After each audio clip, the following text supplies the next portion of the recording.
NBC Sports brings you the fifth game of the 1968 World Series.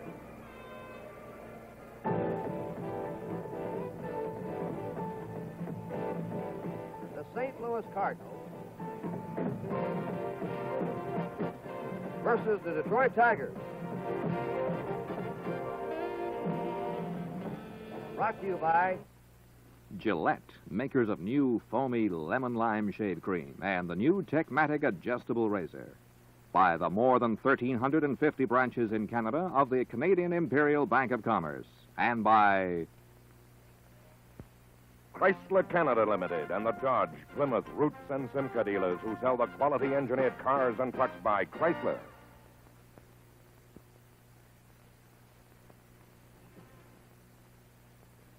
By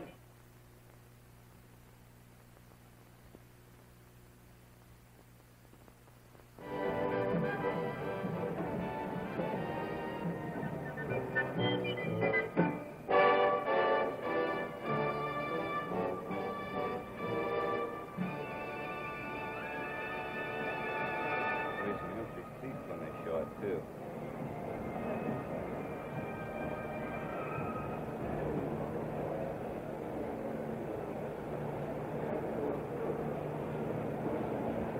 Hi, everybody. Kurt Gowdy of NBC Sports with George Kell, the telecaster of the Detroit Tigers.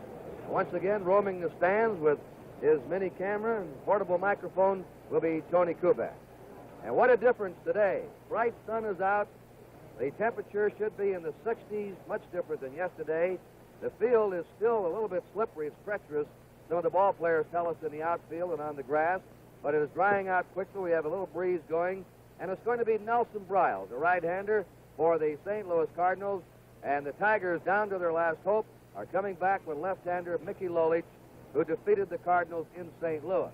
And so, George, the Tigers not only need a well-pitched game today, but they themselves admit they're not hitting, they're not scoring, and they've got to get some runs in their own ballpark. Kurt, they've got their backs to the wall. I think they know that. There's no tomorrow unless they can win today. And, of course, as you said, they're putting all their eggs in the basket of one Mickey Lolich, hoping for a well-pitched ball game here today. But the Tigers have got to score. They've been here now in their home ballpark, played 2 ball games. They've only scored 4 times, and they're much better than that. They're not hitting, and they fully expect to get started here today. They're relaxed and a confident ball club, and they think they're going back to St. Louis. Let's take a look at the ballpark right now. Along the left field line, it's 340 feet away, and you move over into left center field, 365, and this is where most of the home runs go here in Tiger Stadium, into left and left center field that are hit in this direction.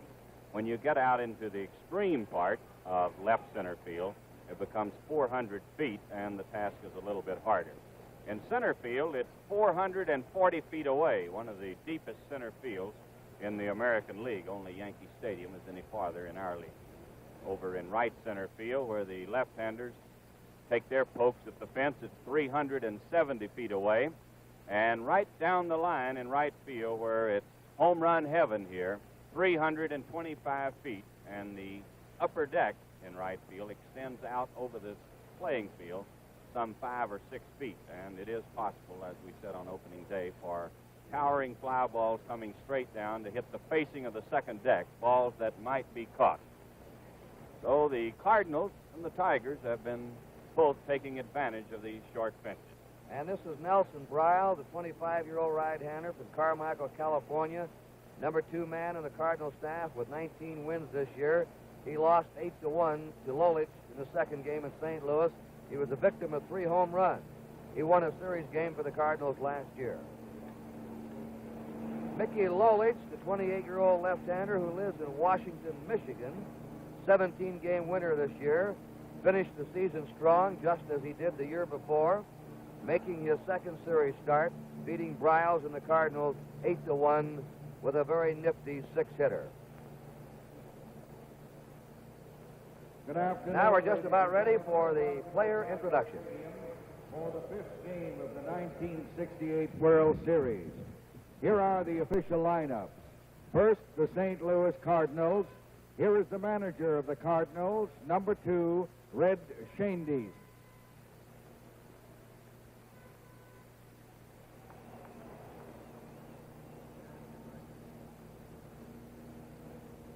Batting first and playing left field, number 20, Lou Brock.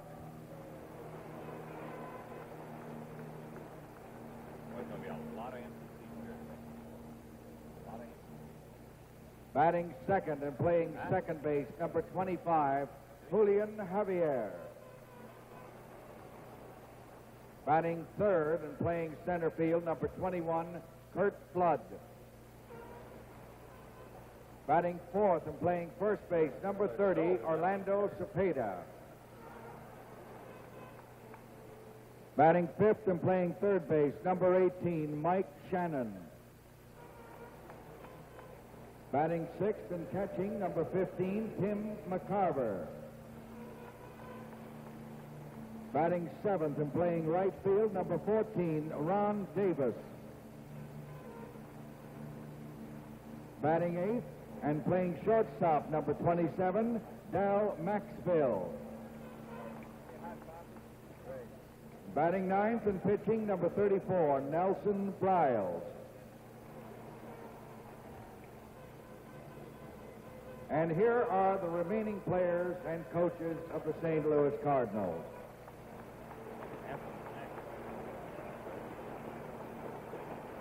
Briles is warming up in the bullpen. Now for the Detroit Tigers. Here's the manager of the Tigers, number 10, Mayo Smith.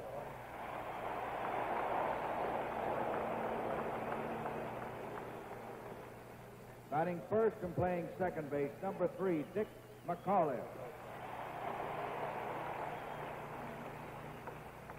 Batting second and playing shortstop, number 24, Mickey Stanley. Batting third and playing right field, number 6, Al Kaline.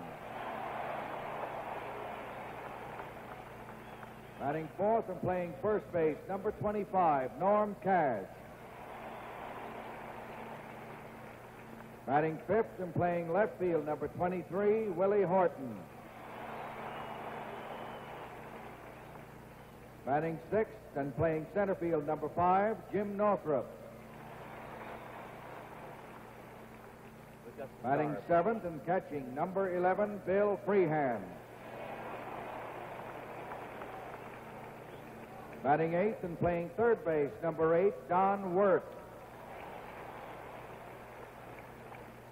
Batting ninth and pitching, number 29, Mickey Lolich, who is warming up in the bullpen. And here are the remaining players and the coaches of the Detroit Tigers.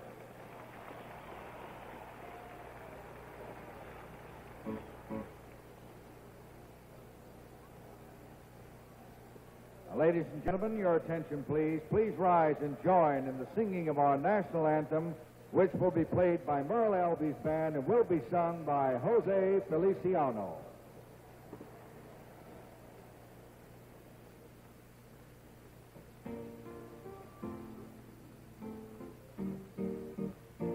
Oh, see, can you see by the dawn's early light what so bright we held at the twilight last year, whose broad bright and bright stars through the perilous fight for the ramparts we watched were so gallantly streaming.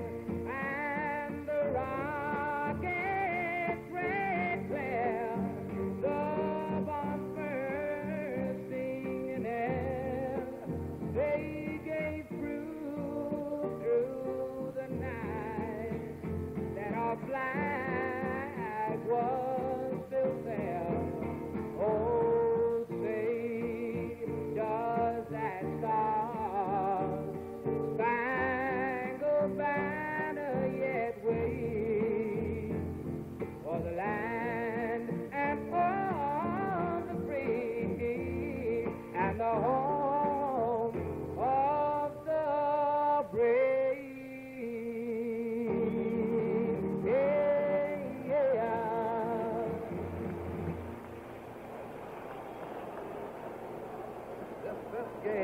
1968 World Series, being brought to you from Detroit, Michigan, as the Cardinals meet the Tigers. Yes, sir. Up periscope. Up periscope. Bearing 150. Ship ahoy. You've got Dodge Fever. Man, that's Monaco. Design 69. Take a long, slow look. Luxury line of comfort on a 122-inch wheelbase to give you a big car ride at a popular price. Under the hood, there's engine room for up to 440 cubic inches. New Superlight makes night driving super safe. Concealed windshield wipers keep the lines clean as a clipper ship. Inside, you're in command, in first-class comfort. Dodge is turning up the fever now. Get your cheer for a new Dodge Fever now. Dodge Fever at your Dodge dealers. With the singing of our national anthem, we're just about ready to get underway here at Tiger Stadium in game number 5, and this is it for the Tigers. They must win today or the World Series will be over. Here are the umpires poised on the steps of the Tiger dugout. Doug Harvey will be behind home plate. Doug of the National League. Bill Howler of the American League will be at first base. Tom Gorman of the National League will be at second base. Jim Honachik of the American League will be the third base umpire. Stan Landis of the National League will be down the left field line. And Bill Kinnaman of the American League will be the umpire down the right field line. So the umpires are moving out of the Tiger dugout toward home plate. That's Mayo Smith in the background, and coming over from the Cardinal dugout is manager Red Schoendienst. Here's Red.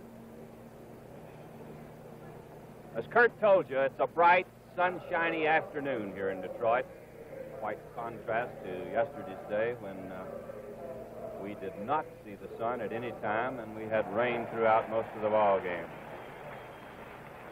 Here's the throwing out of the first ball. This is Goose Goslin, former great Detroit Tiger player who's now in the Hall of Fame, and that's Mr. John Fetzer to his right and Commissioner Eckert to his left, and Bill Freehand moving into the picture to give the ball back and to shake hands. We pause briefly for station identification.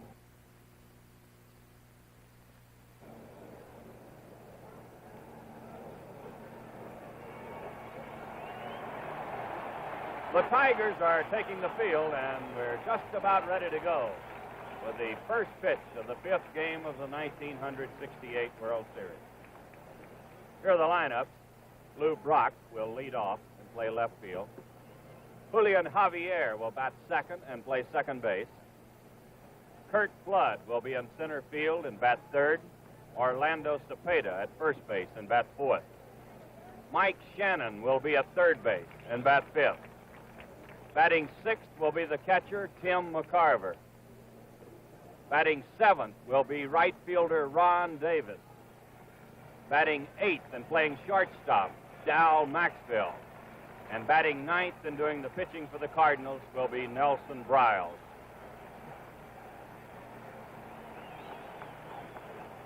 Big hand for Mickey Lolich as he goes to the mound to take his warm-up tosses with Bill Freehand. For the Tigers today, Dick McAuliffe will lead off and play second base. Batting second and playing shortstop will be Mickey Stanley. In the number 3 position and playing right field, Al Kaline. Batting fourth and playing first base will be Norman Cash. Batting fifth and playing left field, Willie Horton.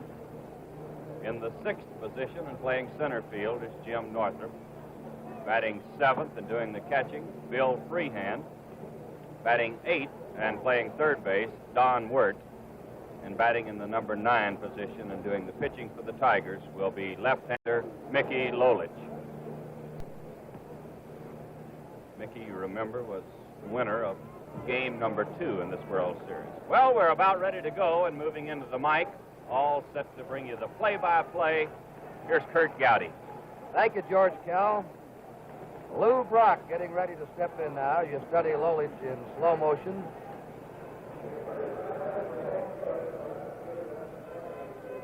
Lou Brock leads the series in batting.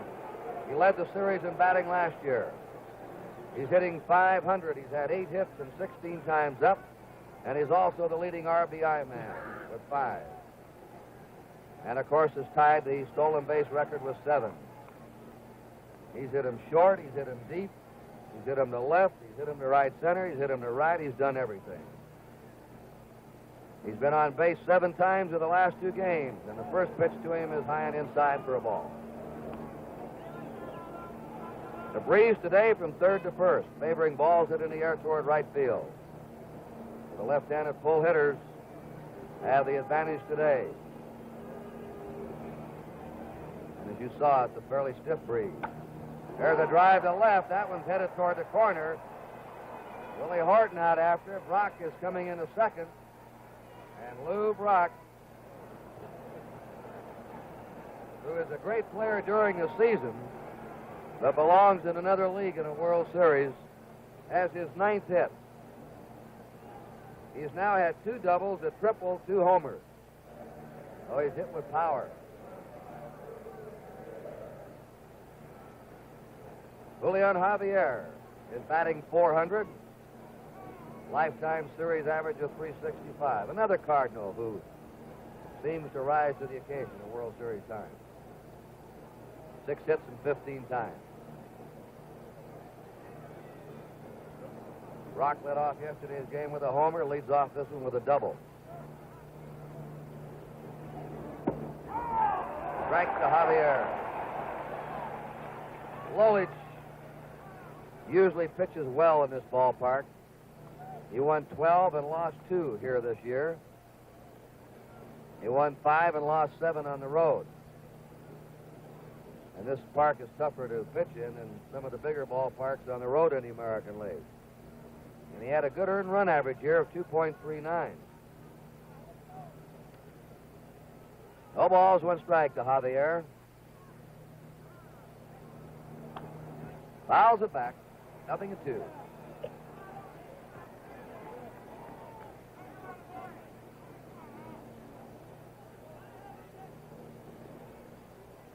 Javier, 32 years old, lives in the Dominican Republic.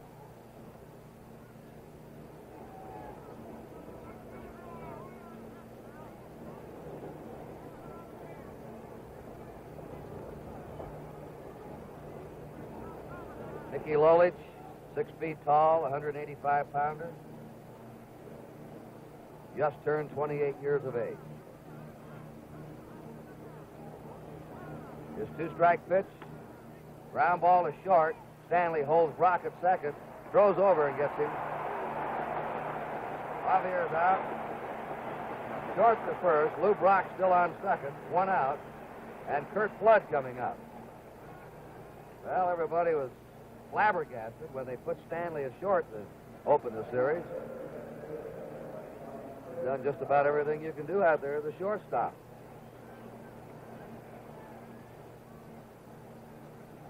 Curt Flood batting .313. 5 hits and 16 times. Cepeda will be on deck. Just underway here in the first inning, no score.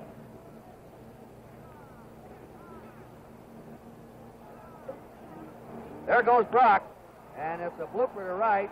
It'll score Brock. Brock had a big jump, and I think, George, if Flood had not swung, Brock might have had third base stolen. He had a good lead, and Lolich was trying to hold him close, but when this fellow makes up his mind to go, Kurt, he gets the great lead. He seems to have a knack of knowing when they're not going to throw to the base. Cardinals last year and this year tell us he doesn't try to steal third too many times. Yesterday he stole third.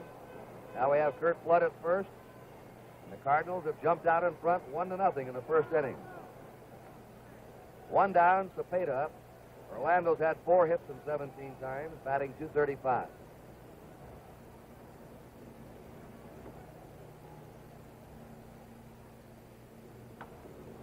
Fouls it off the fist down the third base line. 0-1.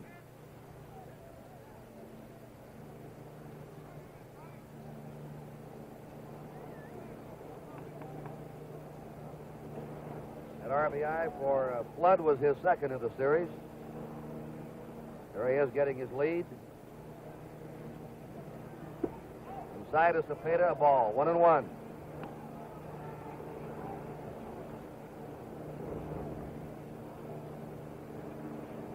Cepeda hit a ball here in the Saturday game with a wind much like it is today, and it held it up. It was caught on the warning path in left center. Nearly had Flood going the wrong way. Then he hit a line drive later for a home run, but he might have had 2 home runs in that game had it not been for the wind. 1-1 pitch. Good fastball by Lolich.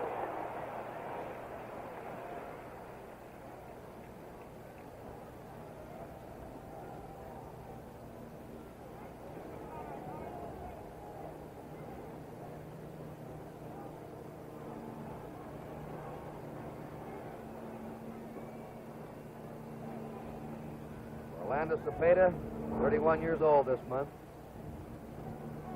A 1-2 pitch to him. Outside, didn't miss much. 2-2.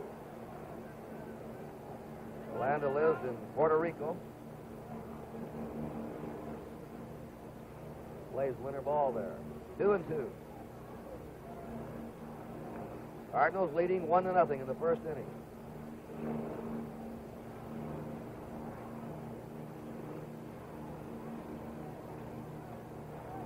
Flood dancing around, as you saw.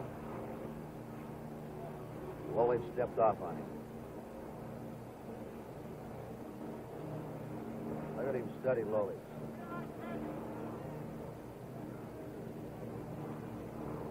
The 2-2 pitch. Curve is foul back. The Cardinals had not hit too much at the end of the year. They weren't supposed to have the power the Tigers had. And the power was supposed to favor the Tigers in Tiger Stadium. But it hasn't turned out that way. A lot of times in sports, things go against the form. There he goes, low inside, the throw down, and it's a stolen base for Curt Flood. McAuliffe had to dig that one up out of the dirt. And here it is, George, on the rerun. Curt Flood with a good lead.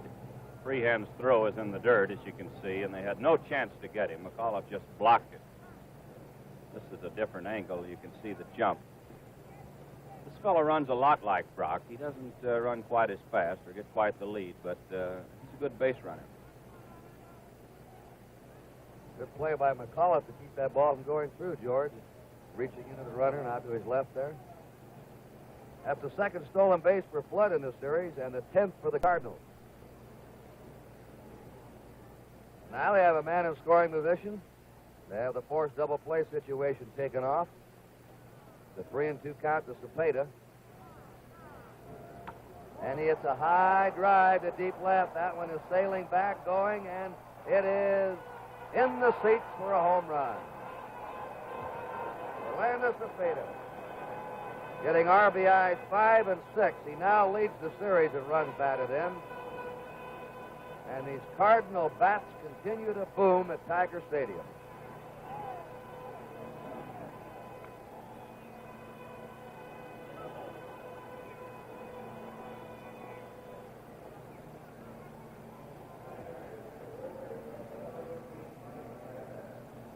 Cepeda, who had gone 60 times in the World Series at bat without a home run until Saturday, and then comes through again today. Mike Shannon, the Cardinal third baseman, is up. Pitches high to him for a ball. Cardinals 3, Tigers nothing. There's 1 out, nobody on, and now we're getting some action in the Tiger bullpen. Fred Lasher starting to warm up. The curve is outside, a ball, 2-0. Fred Lasher, who pitched in relief yesterday. Once again, the Tigers are going to have to try and play catch-up. A 2-0 pitch. Shannon can't get the curve. 2-1. Coaching at first is Dick Sisler for the Cardinals. And over at third is Joe Schultz.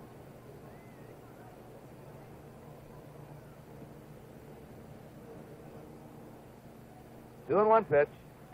A high fly to straightaway center. Jim Northrup waiting for it. We have 2 down.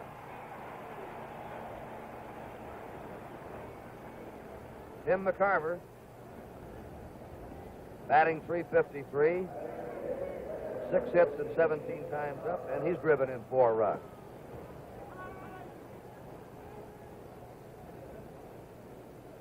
Three runs in, 2 down, nobody on, top of the first inning.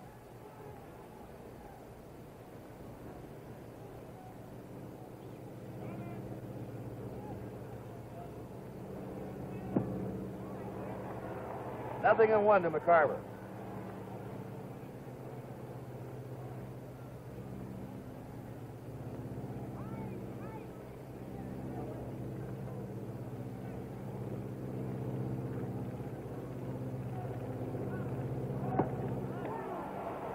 Now the count's 0-2 to McCarver with 2 out, bases empty.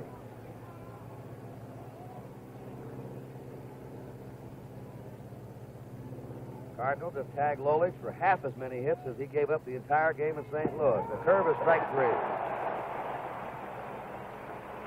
3 runs for St. Louis, 3 hits.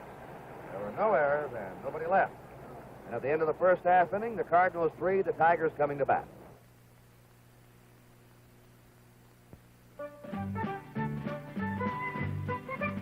This bank began the year Canada began and grew along with Canada. All along the way, wherever history was being made, the commerce was there. Reliable, progressive, a real working bank. Serving the loggers,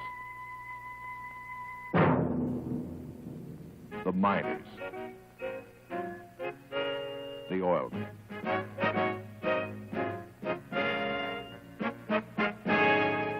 For example, the Commerce Oil Map in Calgary maintains an up-to-the-minute picture of who's drilling where, what's good, what's promising. An important service to customers at Canadian Imperial Bank of Commerce. Bank of Commerce, Bank of Commerce. One of the world's great banks.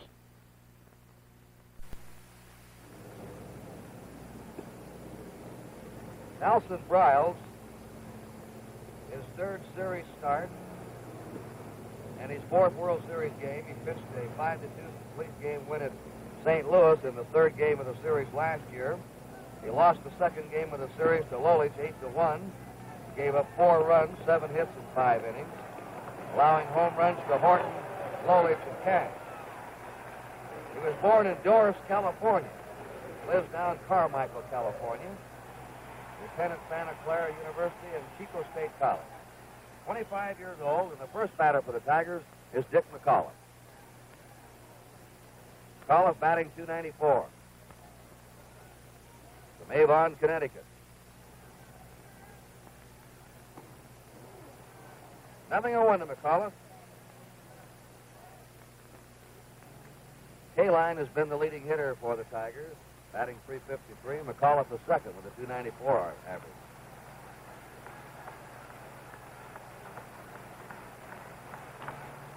High fly in the shallow center. Kurt Flood looking up in that sun. Puts it away for the first out. Those sunglasses will come in handy out there today. Mickey Stanley, 3 hits in 16, batting .188.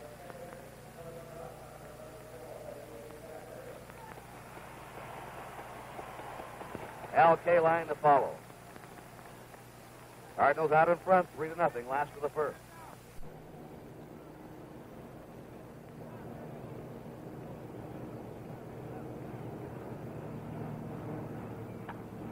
High fly into fairly deep right center. Flood over there again. 2 down.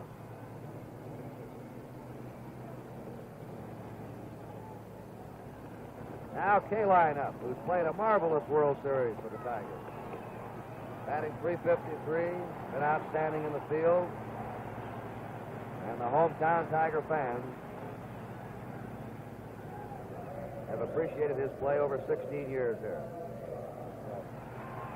Right in back of him is Governor Romney. Like he's munching on a hot dog like all the other ball fans here today. Ball one to K-line. Tigers have 2 down, nobody on.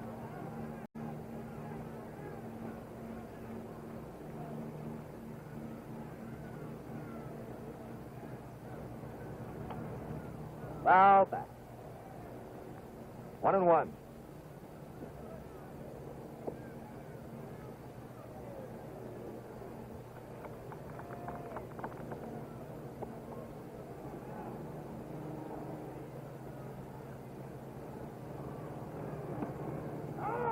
Strike. 1 ball, 2 strikes to Al Kaline.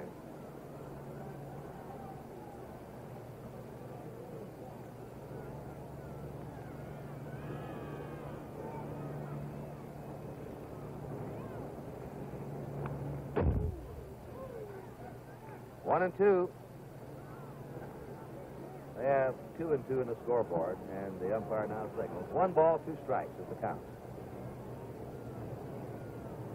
2 away, nobody on.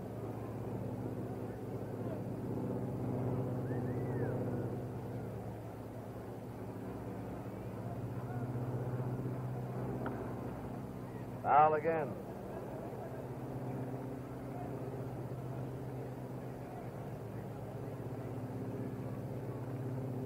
K-Line, born in Baltimore, Maryland, never played a day of minor league baseball in his life.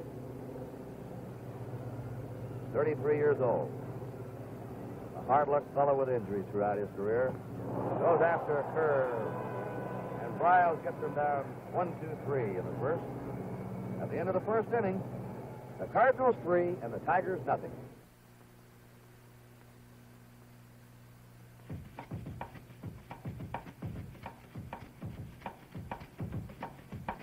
Just look what Plymouth up to now. The all-new Plymouth Fury for 1969. So big, so beautiful, so fresh in design, it's hard to believe this is a popular priced car. Fury has more comfort, more roominess, more luxury, and behind the wheel, more excitement.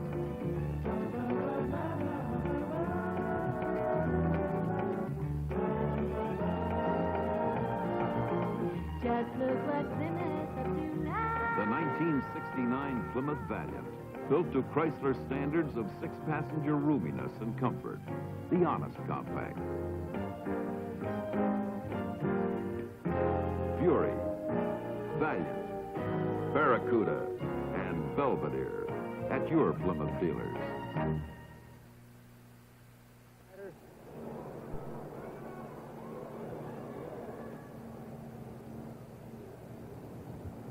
Ron Davis is up now. Strike. Davis playing right field today as the Cardinals platoon in right with a left-hander going. Davis takes over when the Tigers are pitching a right-hander. Roger Maris is in right field. Davis went 0 for 4 in the game against Lolich at St. Louis. The little nubber back to the mound. Lolich slips, but still throws him out. The grass has not dried out yet. It is probably drying out rapidly, but the outfield, the infield grass is still slippery in the dirt. The edges around the foul ground are still on the soft side. 1 out, nobody on, and Del Maxwell, the Cardinal shortstop. He hasn't had a hit in 13 times up. He and Bill Freehan are still looking for their first hit. That was ball 1 to him. Cardinal pitcher Nelson Briles is scheduled up next. The 1-0 pitch. He pops it up to the left side. Shortstop Stanley. 2 down.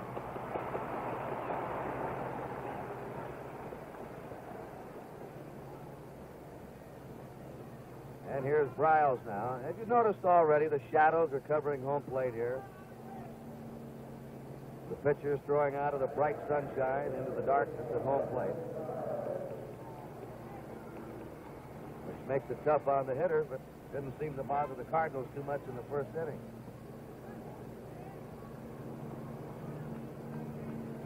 St. Louis 3, Detroit nothing. Nothing in 1 to Bryles. Lou Brock on deck at the top of the Cardinal batting order.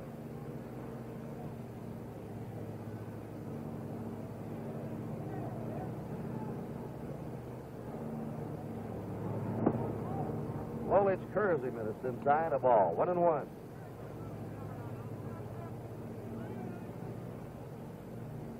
Bryles has a lifetime batting average in the National League of 127.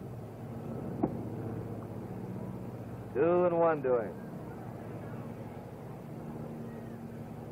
2 down, nobody on.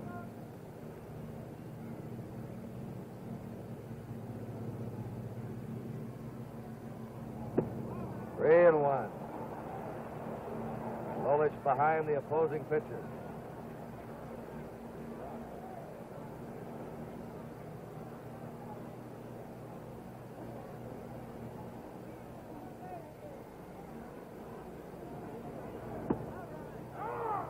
Strike 2. 3-2. Doug Harvey has that delayed call that some umpires do behind the plate on the strike. You have to wait just a little bit. Here's a 3-2 delivery. Foul off the mask of the catcher, Freehand. Wonder if Mickey Lolich drove his motorcycle in today, George. I think the Detroit Ball Club asked him to stay off of the motorcycle. I think that phase is ended for a little while at least. 3-2. 2 down. Struck him out. 1-2-3 innings to Lolich. At the end of an inning and a half, it's the Cardinals 3 and the Tigers nothing. Wherever you are, whatever you're doing, feel confident. Stay dry with new Right Guard Antiperspirant, a completely new product from Right Guard. Right Guard Antiperspirant is a new defense against perspiration. It contains a tested agent that checks perspiration wetness. Feel confident. Stay dry. Get new Right Guard Antiperspirant in the silver can. 10 more blades to go. 5 blades to go. 3. Just 3 blades to go.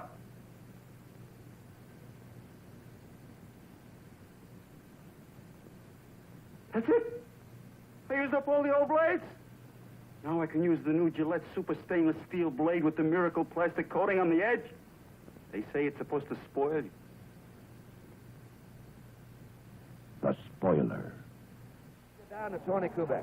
Thank you, Kurt. Here's an all-time Dodger great, Duke Snyder. Duke, do you think we're going back to St. Louis? Well, I'd like to see it go back, but Detroit's got their work cut out for them now, Tony. What have you been doing? Well, I'm with the San Diego Baseball Club. Now we're going to be in the National League next year. Duke Snyder, good to see you again. Now let's go back upstairs. Norm Cash, 4 hits in 16, batting .250. Had 1 homer. He hit that one off Bryles in St. Louis. Bryles' breaking pitch is good for a strike. Cash, Horton, and Northrup.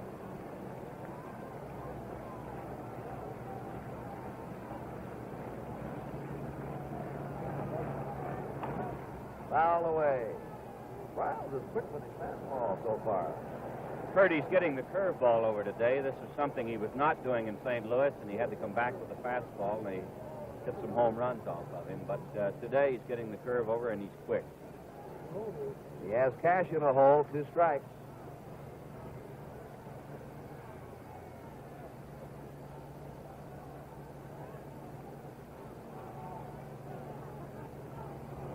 There they drive in a deep right.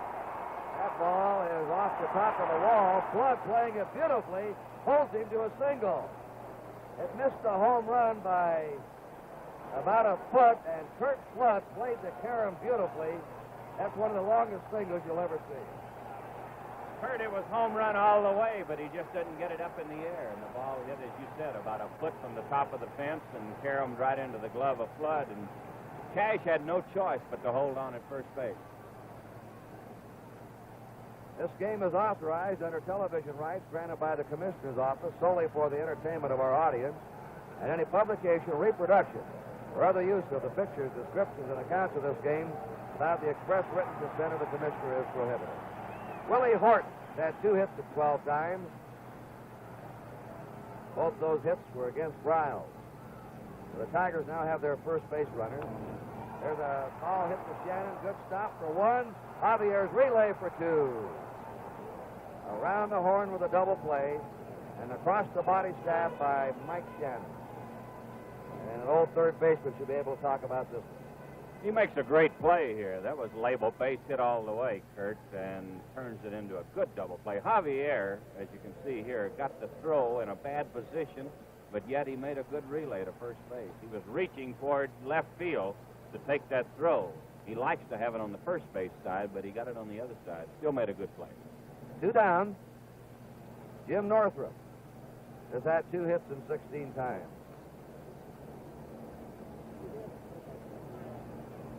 The Cardinals out in front 3-0, scoring 3 times in the first inning.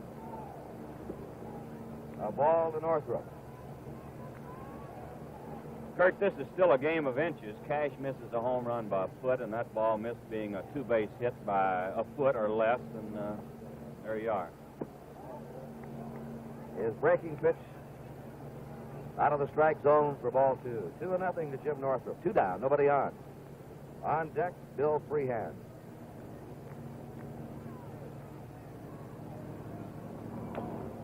Big bounding ball to Briles. He'll go over. Now he flips to Cepeda. Briles had ideas of going over to make the play himself at first. Northrup was out from the pitcher to the first baseman. The Tigers are retired in a second. No runs, 1 hit. There were no errors, nobody left. At the end of 2 innings now, it's the Cardinals 3 and the Tigers 0. Oh, I'm so nervous. What if I got Dodge fever? Right in the middle of cutting this $2 million diamond. Some things just can't wait, like the Dodge Dart Swinger 340. Young, new compact with a wild new personality. The size, style, and looks say it all. Please, I don't want to make a boo-boo. With bumblebee stripes, dual exhaust, 4 on the floor, and a new high-performance hood. What gives the Swinger its swing? 340 cubes of V8. Easy. Oh, no. Oh, boy, am I going to get yelled at. Dodge Dart Swinger 340 for 1969. Dodge Fever. More distracting than ever. Dodge is turning up the fever now. NBC will cap off a fabulous year of sports. So far has included the Desert Classic, the All-Star Game of Baseball, the World Series, the AFL Championship, the Sugar Bowl, granddaddy of them all, the Rose Bowl, the Orange Bowl, the Senior Bowl, the Super Bowl, all in color exclusively on NBC. Lou Brock up, batting .529 in this 1968 World Series. Takes the pitch for a ball. He doubled in the left field corner his first time. He now has 9 hits in the series. If this series were to go 5 games, he's already tied the record for most hits in a 5-game series. Ball 2. Javier's on deck.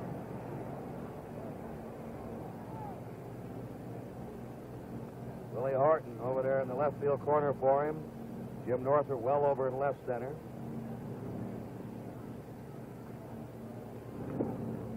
Strike, 2-1. You can see Don Word in on the grass. Cash has to play in against him. The 2-1 pitch. A sinking fastball missing. 3 balls, 1 strike.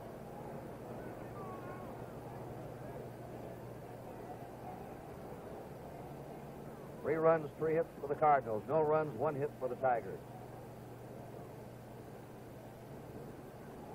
3-1 pitch. 3-2 to Lou Brock.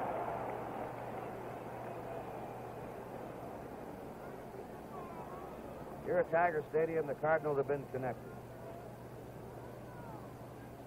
Getting their bats on the ball. They're up there. Not over swinging. The 3-2 pitch. There's a drive hit deep in the left field corner. It's going to be a foul ball. He has power, and especially power to the opposite field. He's one of the few players to ever hit a home run into the center field bleachers at the old Polo Ground. And if you saw the game yesterday on TV, you saw him hit one way up there in the bleachers in right center field in the upper deck. Not too many do that.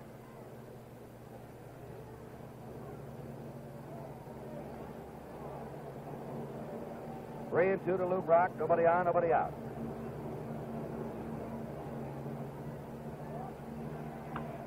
Punches it foul again down the left field line.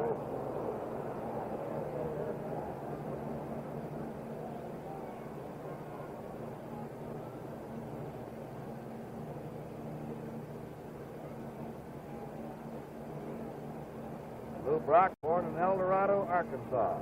Lives now in Olivet, Missouri. A 3-2 pitch. A hard smash into center field. And Brock's on again. He now has 10 hits.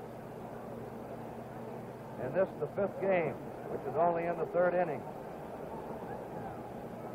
Well, we'll see what he does now. He has tied his own World Series record of 7 stolen bases. The next one he steals will be a new World Series record if he goes, if he's successful. Javier grounded out his first time. He's also going for a lifetime World Series record. He and Eddie Collins each have 14 lifetime stolen bases in World Series play. Javier fouls it back.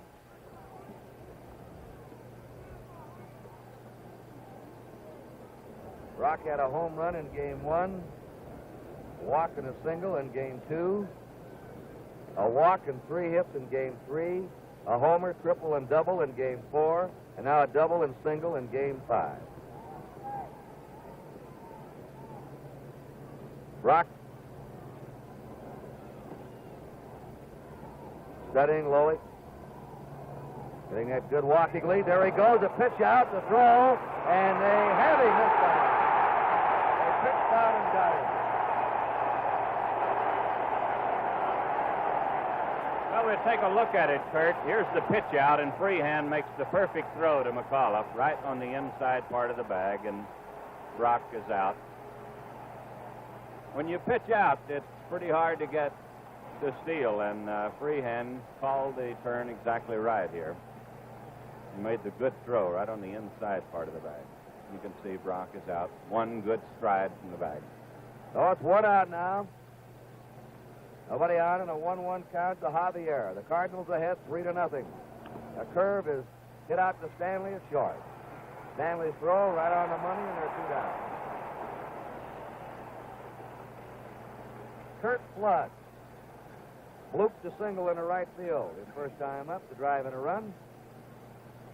And he's now batting .353 in the series.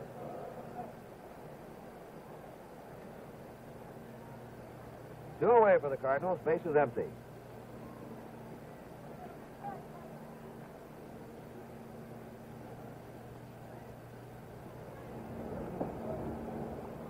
One ball, no strikes. The Tigers have Fred Lasher and Don McMahon warming up.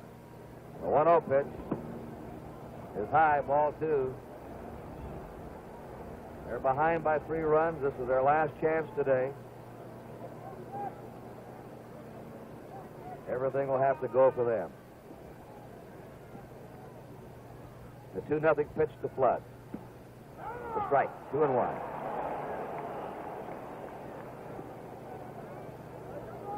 Mickey Lolich, a left-handed pitcher, but does everything else right-handed. Working to Curt Flood with a count 2-1. Flood trying to go to pitch the opposite way, missed the curve, 2-2.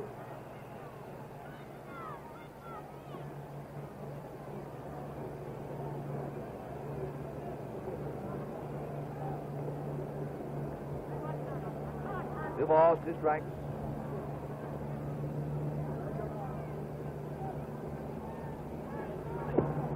Low and inside doing ball 3. Flood is an interesting fellow. He's quite a portrait painter. Very fine oil painter. 3-2.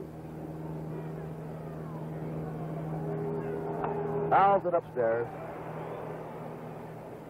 So Lolich will serve up another 3-2 pitch as his manager, Mayo Smith, watches.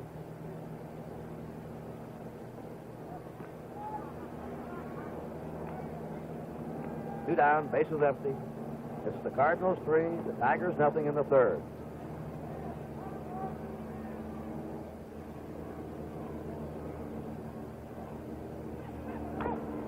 Big chopper hit the Don Wirtz. Wirtz throw, Flood is out, and the Cardinals are out in the third. And Lolich now settling down. No runs, 1 hit, there were no errors, nobody left. At the end of 2.5 innings, it's the Cardinals 3 and the Tigers nothing. Jeremy I. Parsons got a red convertible loan from the Canadian Imperial Bank of Commerce and bought a blue fastback with buckets. You look great in blue, Jerry. On the other hand, Wilfred S. Hughes got a Commerce red convertible loan and bought a beige sedan. If you pick me up at the hairdresser's, you could... Wilfred, watch out for that truck. Wilfred, it says no left turn. Take me down to Mary Jane's here. Well, sure beats walking, eh, Willie? Meanwhile, Miss Charis D. Holmes got a Commerce red convertible loan and bought a pickup truck. How do you like them apples, eh, Charis? Wouldn't you like a Commerce red convertible loan? You might even get a red convertible. Whatever you want, from cars to cameras, boats to broadloom, get it with a bank plan loan from the Canadian Imperial Bank of Commerce. You'll find it easy to arrange. Just talk to the man at the Commerce. Quickly. Kurt, I've got one of the top sports writers in the country, Mr. Dick Young. Dick, are the Cardinals really this good? Oh, they're that good. They ran away from the National League, and they're running away from this club. The National League, I think, is a little better league than the American League right now. Dick Young, thank you so much. Now let's go back upstairs.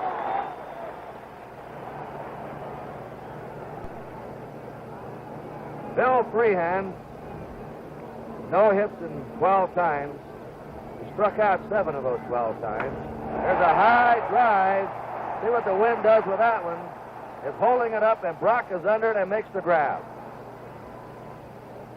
Let's get on that flag again and show you how this breeze is blowing. It's a factor right now. It's blowing from third to first, right across the diamond. Any other day, that ball would have been in the seats. That's the same kind of drive that Cepeda hit here on Saturday. And Freehan, high drive to deep left center was held up and becomes an out. 1 down. Don Wirtz, 1 hit in 8 times. He's batting number 8 in the lineup. Pitch is low for a ball. Well, 3 of the last 4 men have tagged Bryles. Coaching at first is Wally Moses, and over at third is Tony Cuccinella. Ball 2. 3 of the last 4 men, George, have hit Bryles hard. Cash, the line drive off the wall and right. Horton hit a ball hard down the third baseline, but into a double play. And now Freehan has hit the long fly. And you're right. Freehan's ball was out of here at one time, and the wind brought it back. Low and away. 3-0 to Wirtz. Freehan said before the ball game today, Kurt, that he felt like yesterday he was giving in a little to Gibby, and he was backing up, and today he was going to get on top of the plate and go in with the pitches. And I was watching him. He was right on top of the plate, and he went for the first pitch, and he gave it a ride. Riles behind Wirtz, 3-0. Ball 4. Word is on. Mickey Lolich coming up.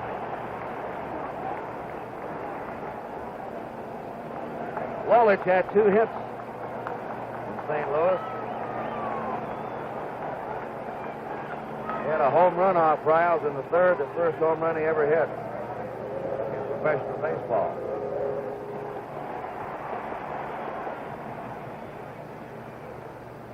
Well, he comes to the plate. He's a 500 hitter in this World Series.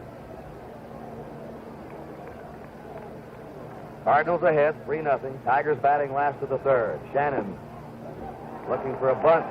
creeping up that third baseline. Now McCarver's going out to talk to Briles, and Cepeda's coming over, as Briles has delivered 5 balls in a row.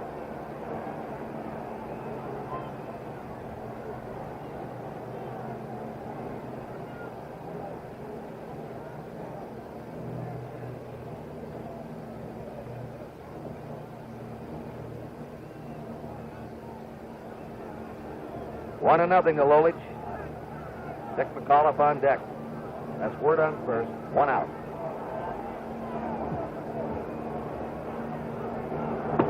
Two and nothing.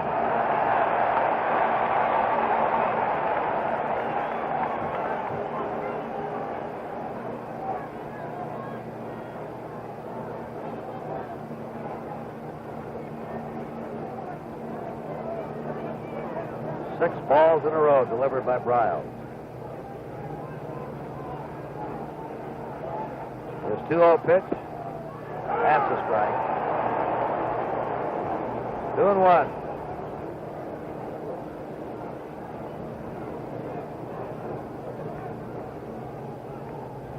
Briles became a starter last year in July when Bob Gibson had a broken leg. The 2-1 pitch. Strike 2, 2-2.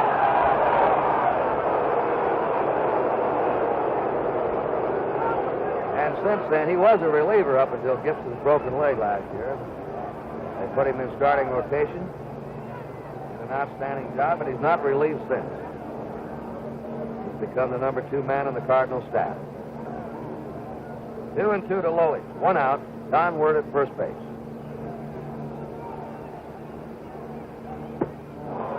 Struck him out. That's the second strikeout for Briles. The Tigers have 2 down. Top of the order, Dick McAuliffe will fly it out his first time.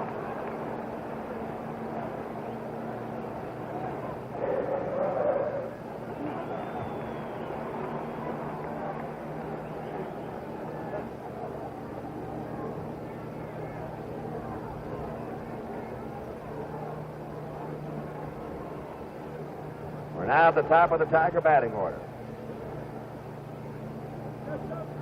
St. Louis is ahead, 3-0. Last of the third. Briles drops the curve over for a strike.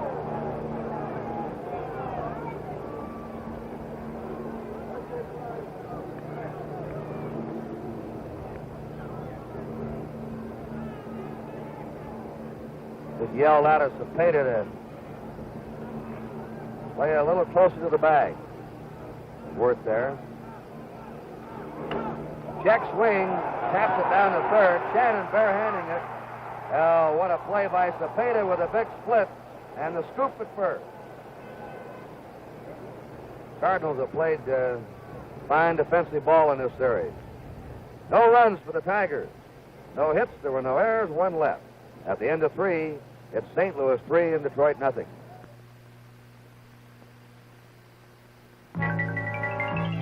Just look what Plymouth does tonight.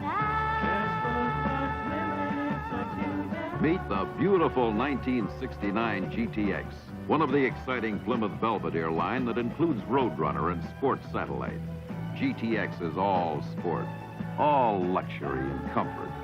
From any angle, GTX is a great-looking performance car at a down-to-earth price.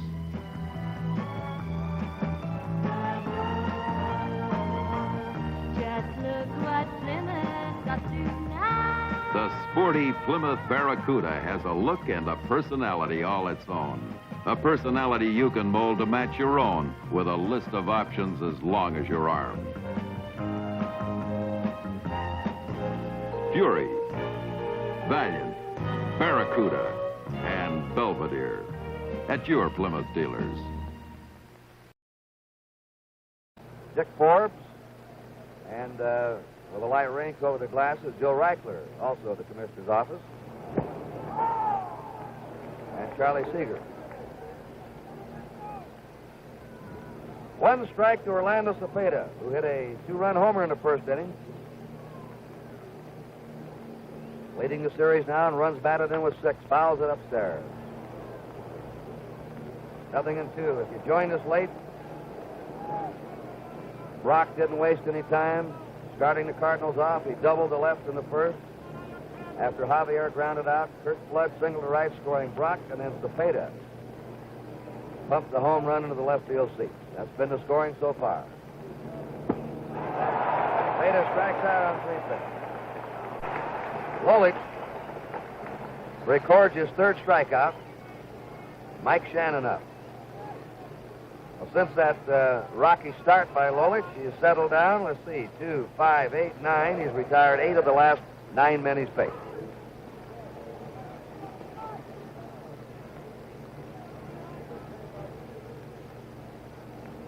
Mike Shannon batting .333 in the series. A slow curve is a strike.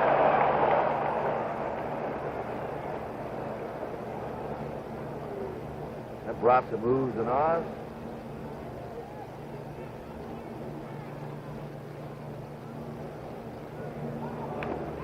Fouls a breaking pitch off again. That slow curveball. That's a pitch that looks like you could grab a bat in the stands and run out and hit.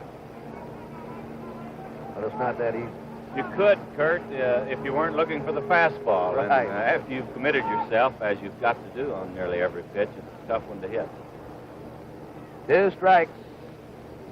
1 out, nobody on. The Cardinals ahead 3-0 in the 4th inning.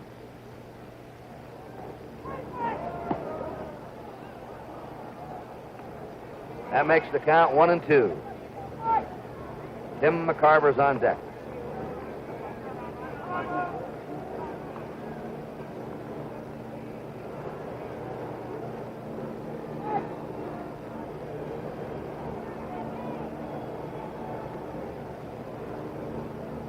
Lolich pitching 1-2. Ball hit down the first baseline. Cash is hot right over his glove. There goes Shannon down to second. And we'll see how they score that one.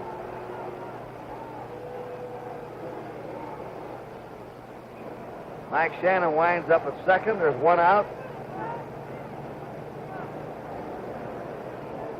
And an error has been charged on Norman Cash, failing to come up with that ground ball off the bat of Shannon.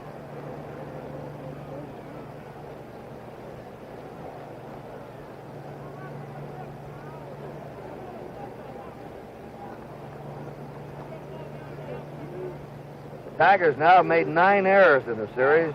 The Cardinals have made 1. One of the reasons the Cardinals are leading 3-1. McCarver took a called third strike his first time. Looks at the curve for ball 1. Ron Davis on deck.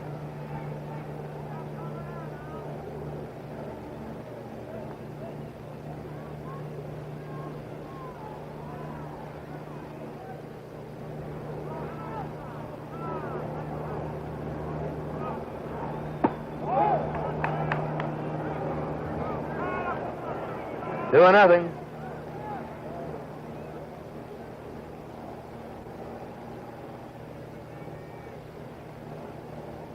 That's Shannon at second. There's 1 out. Lolich behind on the count, 2-0. Tim McCarver of Memphis, Tennessee.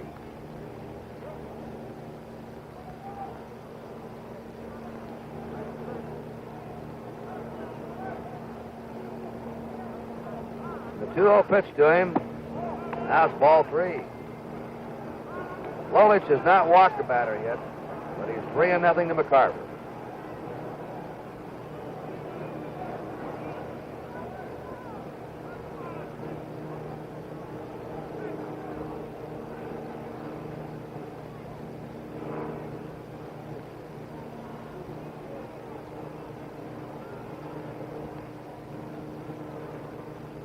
Three balls, no strikes.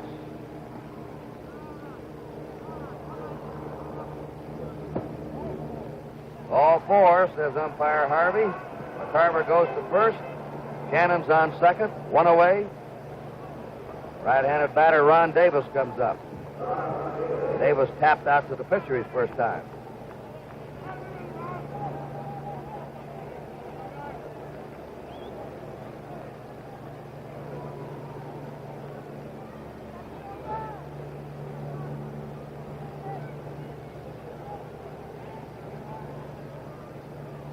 playing Davis about 3 steps to left.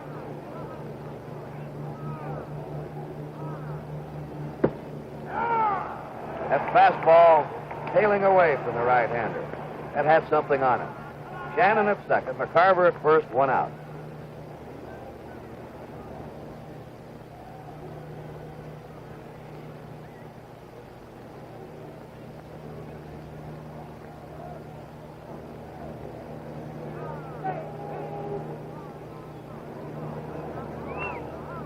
One strike pitch, fouls it back. Now it's no balls and 2 strikes to Ron Davis.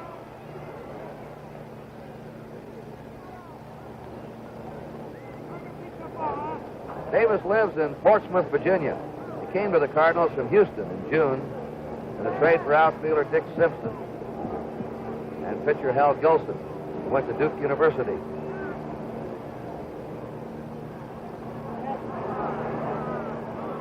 The 2-strike pitch, curve is hit to straightaway center.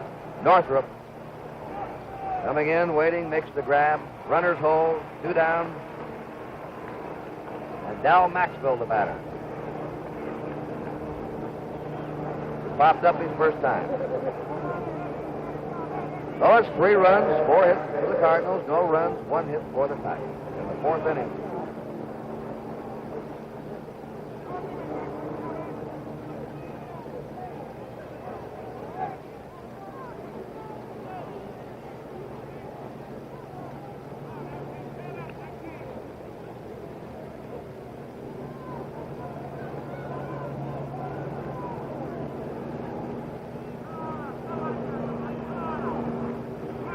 Both runners had good leads, nearly a wild pitch. That one hooked off the fingertips of Mickey Lolick.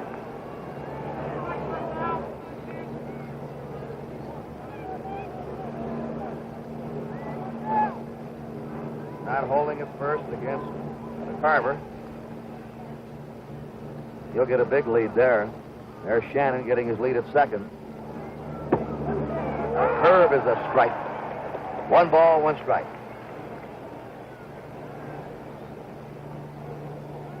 The Tiger bullpen is quiet now. It warmed up twice early in the 1st inning and again in the 3rd. 1-1 pitch. Maxwell fouling it back, and the count is 1-2.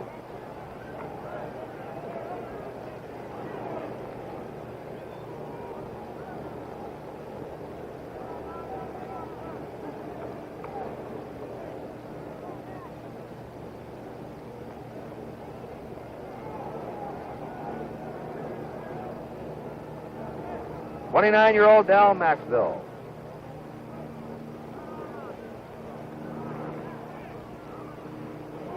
Strikes out.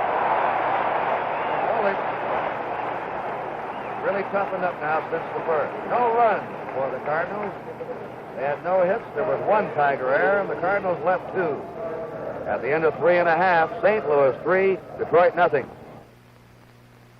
If you've been looking for a lime shaving cream that's not too sweet, Gillette Foamy has what you've been looking for. Because Gillette Foamy has this. The lemon lime. It's part lemon, part lime. The essence of the lemon keeps the tang in the lime. And that keeps this shaving cream from smelling too sweet. Gillette Foamy with lemon lime. Wait till your face gets a taste of it.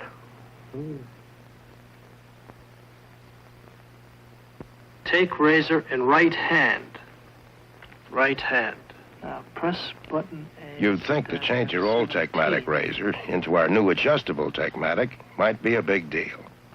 But all you do is take out your old cartridge and put in our new one. It not only has all the advantages of the old Techmatic, but it now adjusts for a closer shave. You also get one other little satisfaction. You did it all yourself. All right, let's see if we can find Tony around the ballpark somewhere. Here I am, Kurt. I have with me the director of Baseball's Hall of Fame in Cooperstown, New York, Mr. Ken Smith. Kenny, I know you're here to pick up some baseball mementos. Have you done any good yet? Yes, we already have a dandy. We have Bob Gibson's glove. Directly after he pitched that great game in St. Louis, I got the glove the next day, and it was sent to Cooperstown directly by courier and has been on view in Cooperstown all weekend. You and baseball work fast. Oh, we certainly do. We keep up with all the modern boys. Thank you, Kenny Smith. Let's go back upstairs. Mickey Stanley starts it off with the Tigers in the last of the fourth inning. Ball one, and Briles fell down. That's an unusual sight.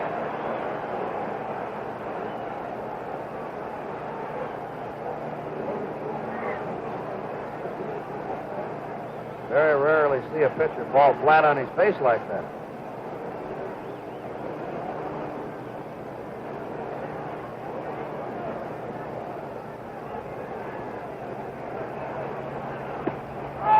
Strike to Stanley.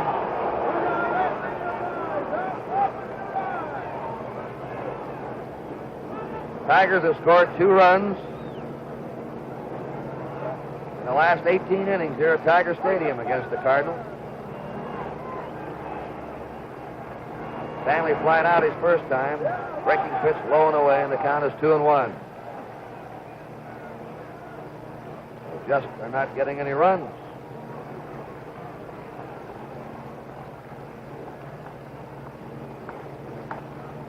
Stanley, Kaline, and Cash this inning.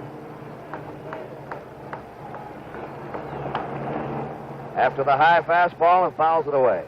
2-2.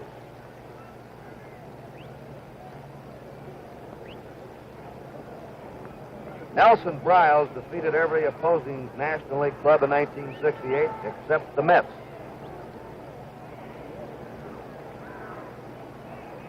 He was consistent both at home and away, had winning records, winning 8-4 in St. Louis, winning 11, losing 7 on the road. His 2-2 pitch to Stanley. There's a drive down the right field line. It's a fair ball. Stanley on his way to second and may come for 3. To throw to Javier. Javier holds the ball, and Stanley has a triple.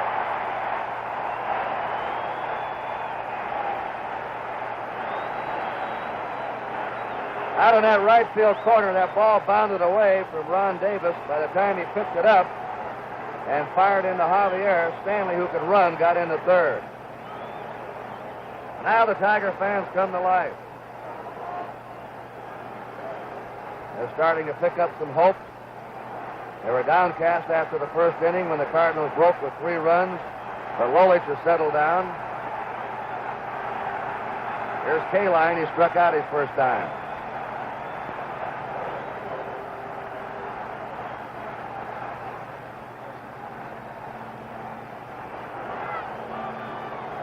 Tigers have a runner on third, nobody out.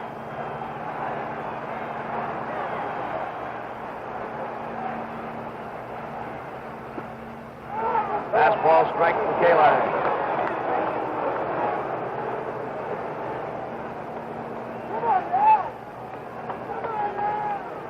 Mickey Stanley at third.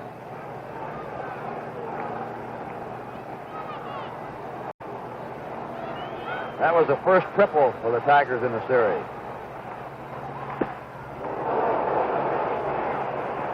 That low fastball makes it 0-2.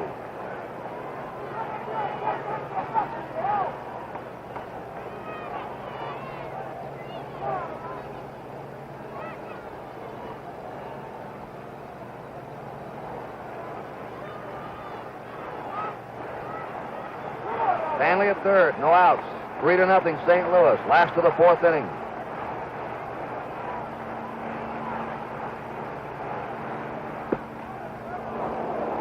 Woo-hoo.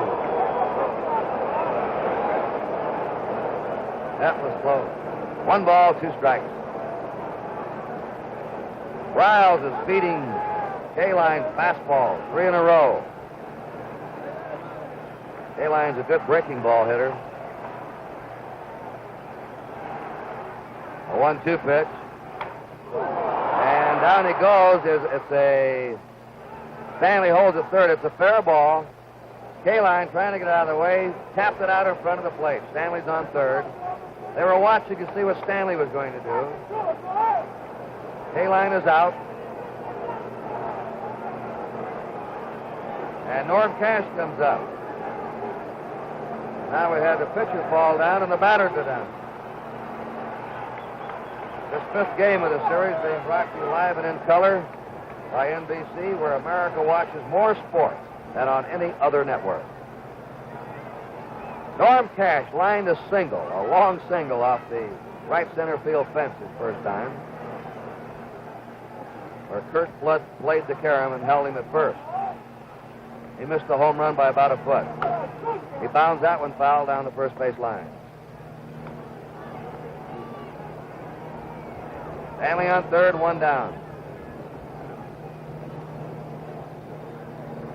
Cardinals have 3 runs, 4 hits. The Tigers, no runs, 2 hits.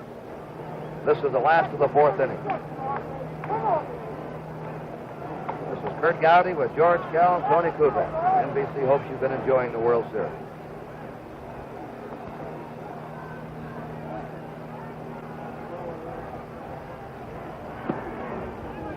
One and one.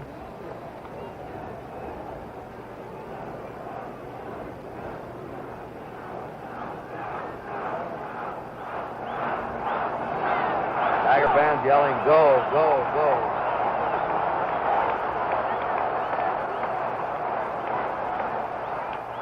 High fly should score the run. Coming over to handle it is Brock. Tagged by Stanley. And he's in there. Wrong throw by Brock, though. Good throw by him. He was a long way out there, Curt, and it looked like he had no chance to get him. He made a good throw to the plate. It wasn't close, but he made a fine effort.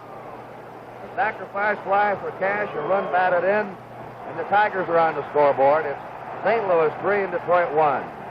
Willie Horton wrapped into a double play with a smash down the third baseline his first time up. So the Tigers now have 2 down, nobody on.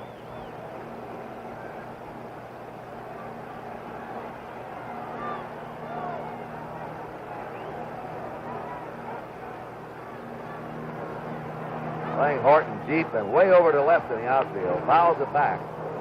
We'll take a look out there at Curt Flood. He's nearly on the warning path for Horton. And Brock's just a couple of steps in front of the warning path and left.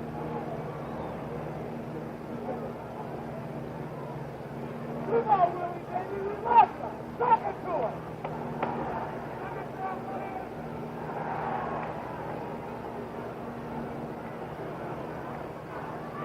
One strike to Horton, 2 down, nobody on.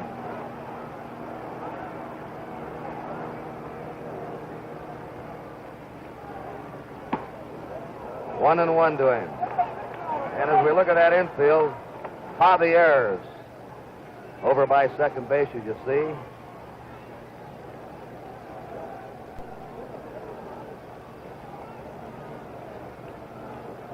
One and one.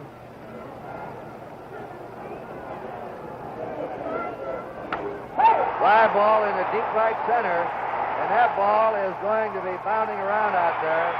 Horton is coming on. Here's the throw, and he is in with a triple.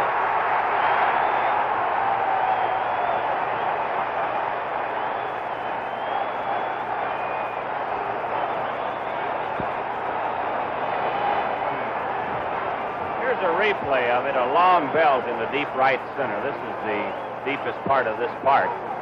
And Willie Horton, with some very daring base running here, goes in head first and just does beat the relay, as you can see. Just the throw a little off to the right, or he'd have been out. George, that was a gamble play with 2 down. He could score from second on a base hit. Goes into third. So Willie Horton is tripled. And when we showed you that outfield, how they were swung around, way around to left center, Horton got that ball in an open gap in right center.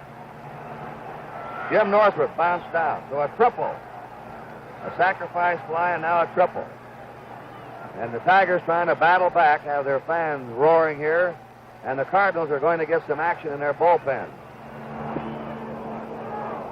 Steve Carlton, rangy left-hander, starting to warm up. The first pitch to Northrup's a strike.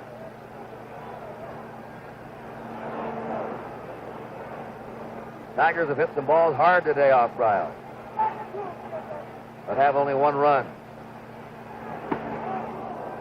1-1 to him.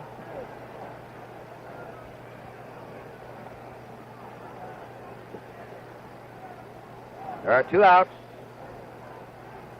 Willie Horton at third. 3-1 St. Louis.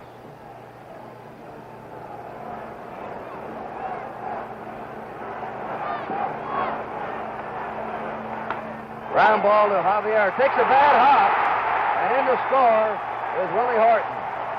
And now the Tigers are 1 run down. Just as Javier went to field that, it hit something out there and took the bad hop over his head. A base hit for Northrop and a run batted in.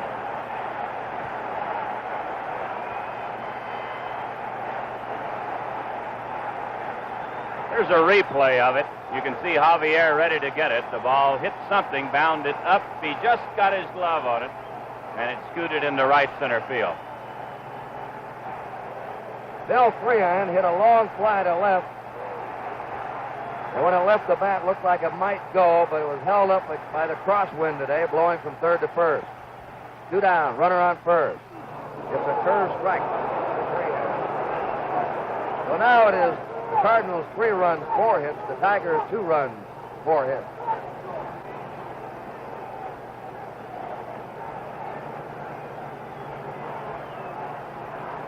One strike to Freehan.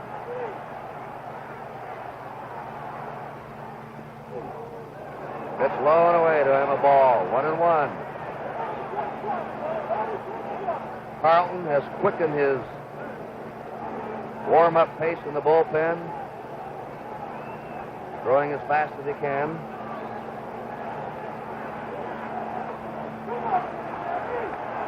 And he's ready, I believe now, if they need him. 1-1 pitch. Curve again. Low for ball 2, 2-1.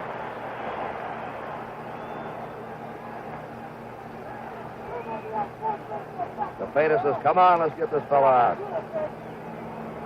Well, the game started out as another Cardinal romp, and now we've got something going here in Detroit. 2-1 to Freehan.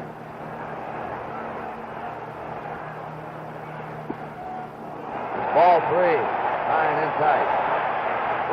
3-1.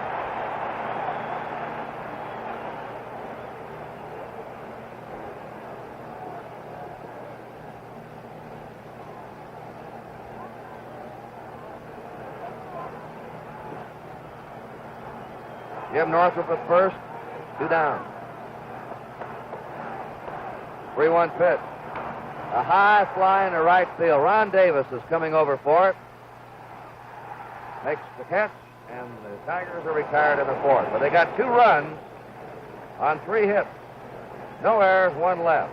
At the end of 4, St. Louis 3, Detroit 2. You see that statue? They picked me to bring it in. I handle my cranes with finesse. As long as I don't get Dodge fever, no sweat. Right? Right. It's a thing of beauty, isn't it? 1969 Dodge Charger SE. Charger excitement in a stunning new special edition. Packed with extras that aren't extra on this one. So far, so good. In here, a world of vinyls and leathers and wood grain luxury. A new front grille just for looks, and an optional 440 Magnum V8 just for kicks.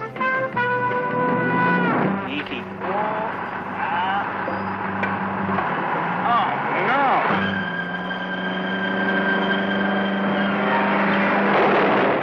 Charger's special edition for 1969. It's why Dodge Fever is more smashing than ever. Dodge is turning up the fever now. We pause briefly for station identification.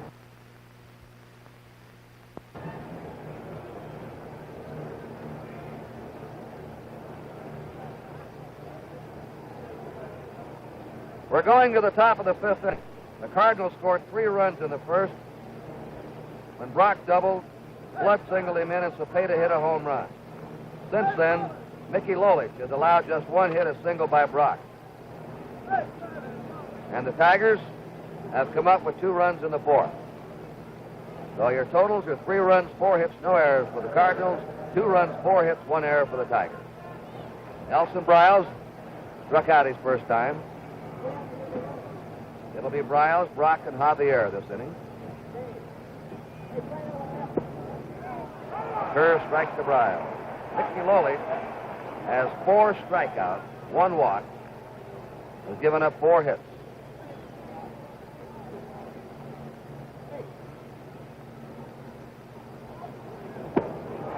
Blew the fastball by him. 0-2.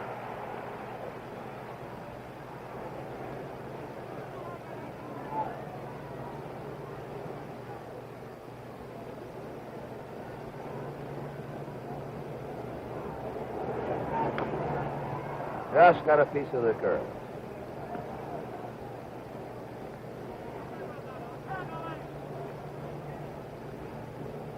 Lou Brock on deck.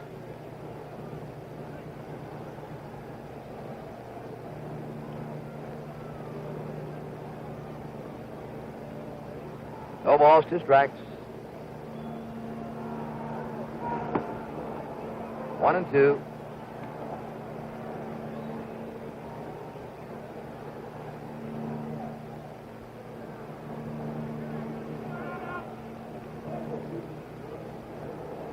There he is. 2-2 now.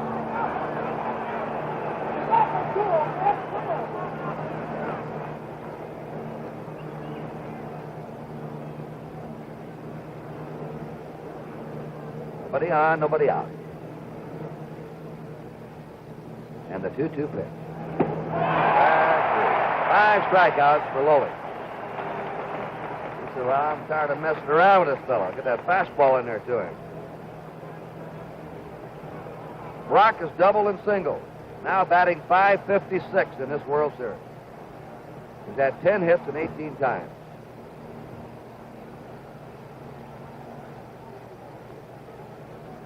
He was thrown out attempting to steal in the 3rd when he was going for a record. As the Tigers pitched out on him and got him.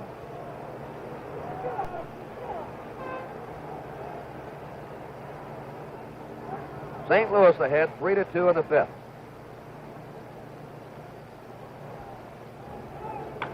There's a drive in the deep left center. Willie Horton going over. Brock's on again.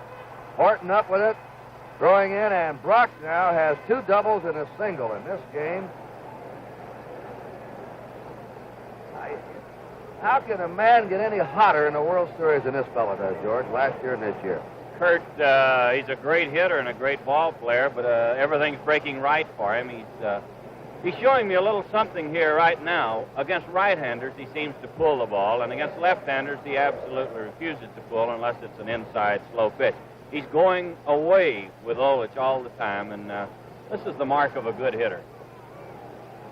Brock on second, 1 out. Javier has grounded out the shortstop twice. In the batter's box with a .353 series average. 3-2 St. Louis. They now have 5 hits, and the Tigers have had 4.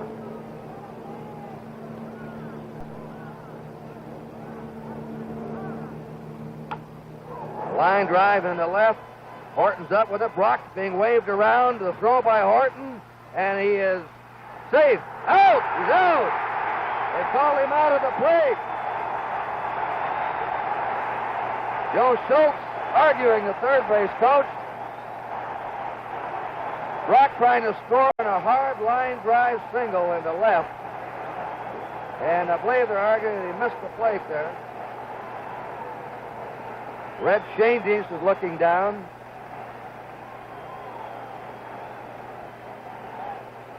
Just about any other player would have held up at third. But Brock just kept coming on a hard line drive single in the left. Let's take a look at it on a rerun. Here's a replay of it. Willie Horton has a good arm now. He doesn't throw real hard, but he's accurate, and here's the throw coming in, and you can judge for yourself right here. As Freehand takes the ball just as Brock gets there, and he did not touch the plate. As you can see, he hit about 3 inches in front, just as Doug Harvey said he did. Well, you know, these umpires, they amaze you with these calls, Kurt. Watch it now. Doug Harvey pointed right in front of the plate, and you can see as he plants his foot there that he is just in front of it. He did not miss the plate. Kurt Flood pops it over by the Cardinal dugout and out of play. Javier's on first. There are two down, and Brock thrown out by left fielder Willie Horton. Two down.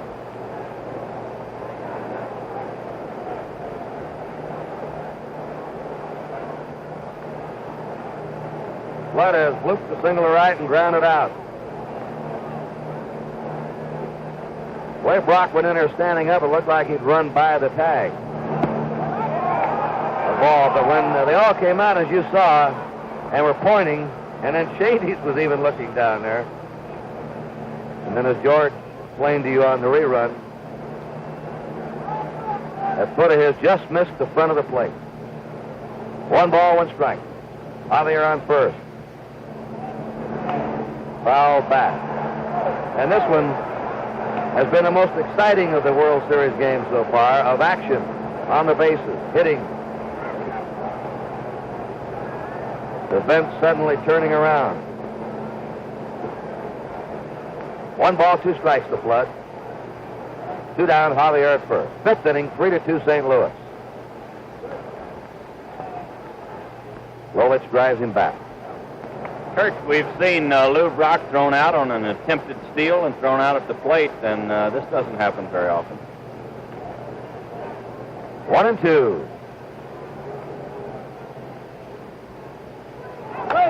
High fly, left center.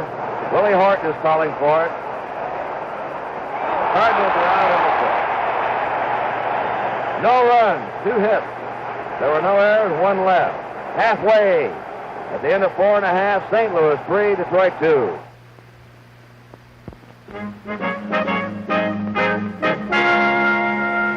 In this remote part of Canada, people depend on the river. And by river, regularly as clockwork, Canadian Imperial Bank of Commerce brings banking service to them.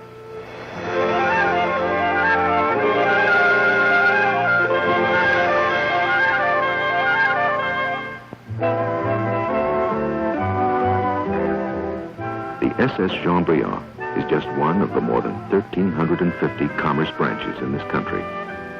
It's typical of commerce determination to make your banking convenient. Think how handy your own commerce branch is. Here's why. Because the commerce has more branches than any other bank on this continent.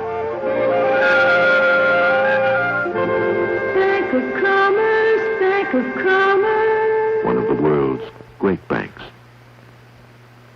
Quickly, let's go downstairs. Kurt, I'm talking to Sid Hartman, the top sports writer of the Minneapolis Tribune. Sid, this Tiger team doesn't look like it's dead to me.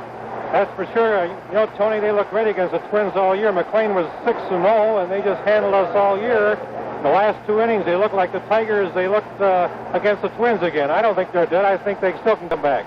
Sid Hartman, thank you so much. Let's go back upstairs. All right, now let's get over for the last half of the game, the play-by-play by the Tigers telecaster, George Kell. Thanks, Kurt. And here's the first pitch to Don Wirt. It's down low. 1 ball, no strike. Wirt walked his first time at bat. That was in the 3rd inning.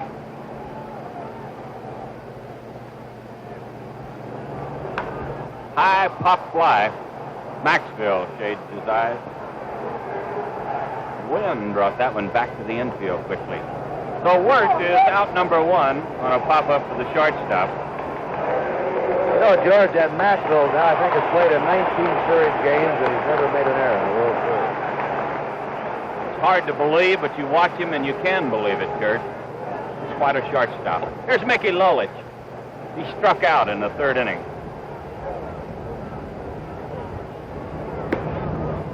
One strike to Mickey. We're in the 5th. The Cardinals lead the Tigers by a score of 3-2. Cardinals got 3 in the 1st. The Tigers came back with 2 in the 4th inning. 1 ball and 1 strike to Mickey Lolich.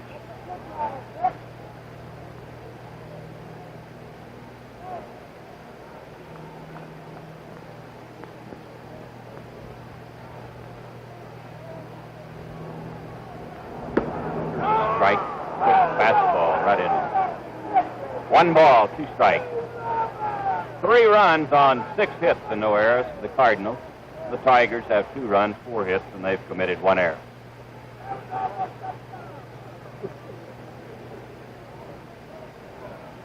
The 1-2 pitch.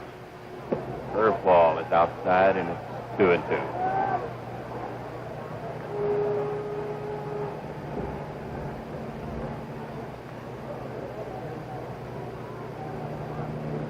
Good shot from center field, as you can see McCarver flashing the signs. Curveball outside. 3-2 to Mickey. Lolich had a home run off Riles in game number 2, and Nelson throwing a lot of curves to Mickey today. Here's the payoff pitch. Foul ball. This one back into the upper deck. A beautiful, sunshiny afternoon here in Detroit. Another sellout crowd.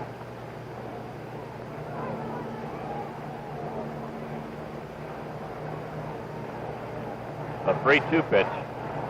He struck him out. Mickey Lolich went for the fastball, and he strikes out. There's 3 strikeouts in this game for Nelson Riles. 2 down, and the batter will be Dick McAuliffe. Dick has flied to center and bounced to the third baseman.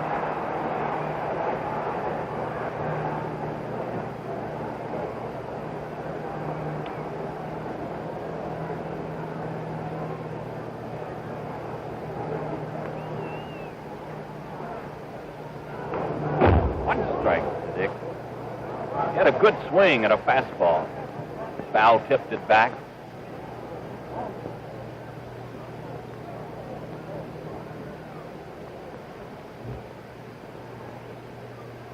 Tigers have hit the ball hard off Riles today. Cash just missed a home run with a long single. Here's the pitch. Down low. That one was close. 1 ball, 1 strike. Willie Horton screamed one down the third baseline that Shannon turned into a double play. Freehand missed a home run when the wind got his. Got the slow curve by him. I believe that's the first time today that Riles has changed up. 1 ball, 2 strikes. 2 outs. Nobody on. We're in the 5th. The Cardinals lead 3-2.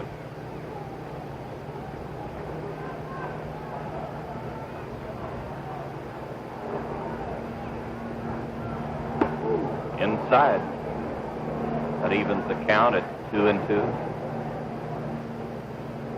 We've had action today in both bullpens. Come on, man.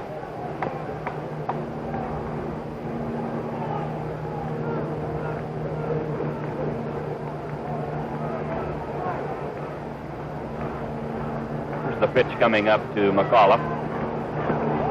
Outside. And Riles didn't like that one. He wanted it. He thought he nipped the outside corner, but Doug Harvey gave the sign, and now he's explaining it to Red Schoendienst in the Cardinal dugout. Full count to McAuliffe. This fellow's got good power. Took a curve, and it's in there for a strike.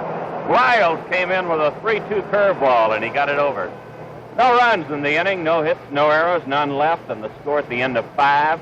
The Cardinals 3 and the Tigers 2.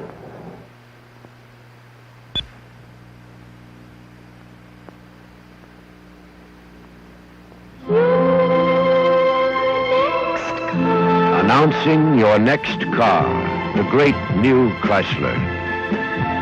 Outside it, the surface of the road and the shifting, ever-changing elements. Heat.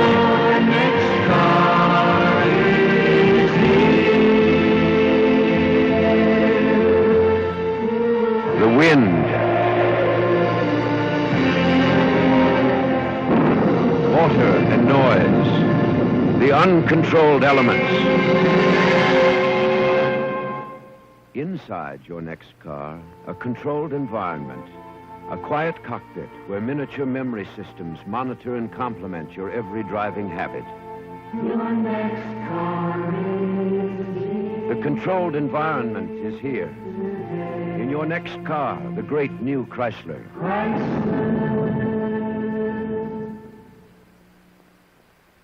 We pause now for station identification. This is the CBC television network.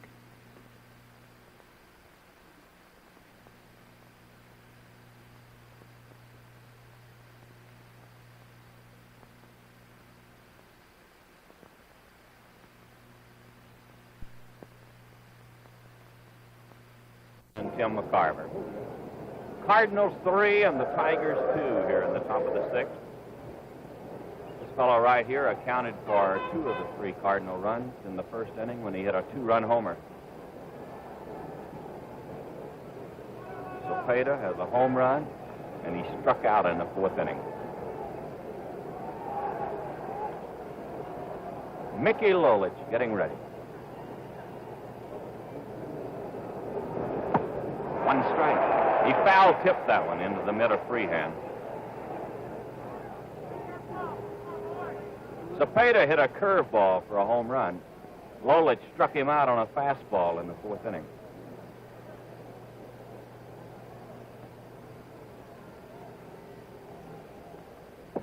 Down low with the curve. 1 ball and 1 strike.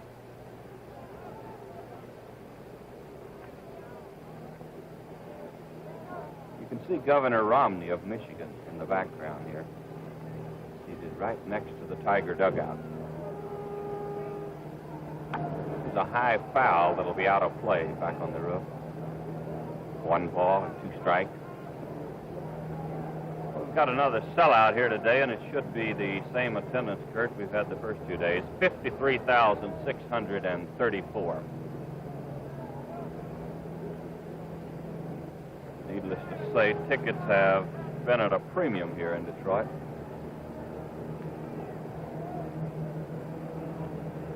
The 1-2 pitch coming up. Just missed on the inside, and it's 2-2.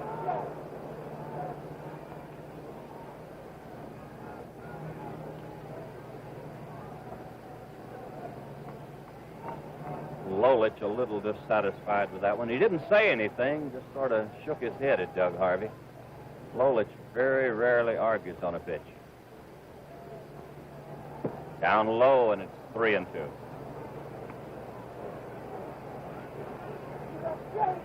Well, it was 3-2 in the first inning when Lolich delivered a curve and Cepeda hit it into the left field seats.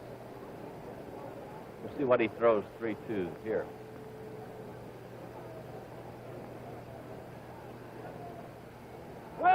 Fastball, and he pops it up into shallow right field. K-line is coming on, and the old pro puts it away.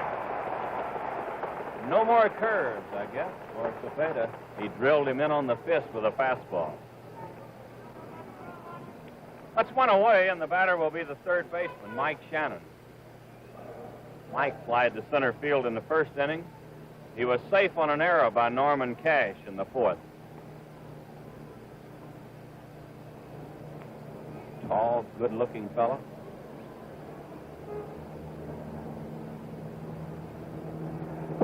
Down low. 1 ball, no strike.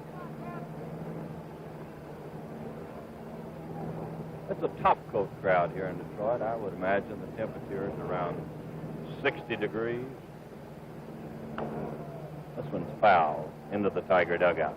Except for one place, George, out of those bleachers. They're really soaking up the sun out there, and we see some white shirts out there. That's right. 1 ball, 1 strike. Got the fastball by him. 1 ball, 2 strikes. Well, with the exception of the first inning, and with the exception of Lou Brock, Lolich has been tough. Sonny Elliott says it's 62 degrees. Just phoned the Weather Bureau. 1-2 pitch. Bouncing ball to shortstop. Mickey Stanley sidearms it over to Cash, and he's out. Boy, this crowd is still amazed at the way Mickey Stanley has moved into that shortstop position and taken over. This kid has got to be given all the credit in the world. World Series. And he moves to a tough position like that, Kurt. Everybody thought there would be so much pressure on him that it might blow him up completely for the series. He acts like they did him a favor. They did him a favor when they let him play. I know that because, boy, he wants to play anywhere. Tim McCarver, the batter, with 2 outs and nobody on in the 6th inning. Takes it outside. 1 ball, no strike. Tim struck out in the 1st inning and walked in the 4th. Ron Davis in the on-deck circle. We've got a dandy here at Tiger Stadium today. A 3-2 ball game. Cardinals in front. Curveball in there. A ball and a strike to McCarver.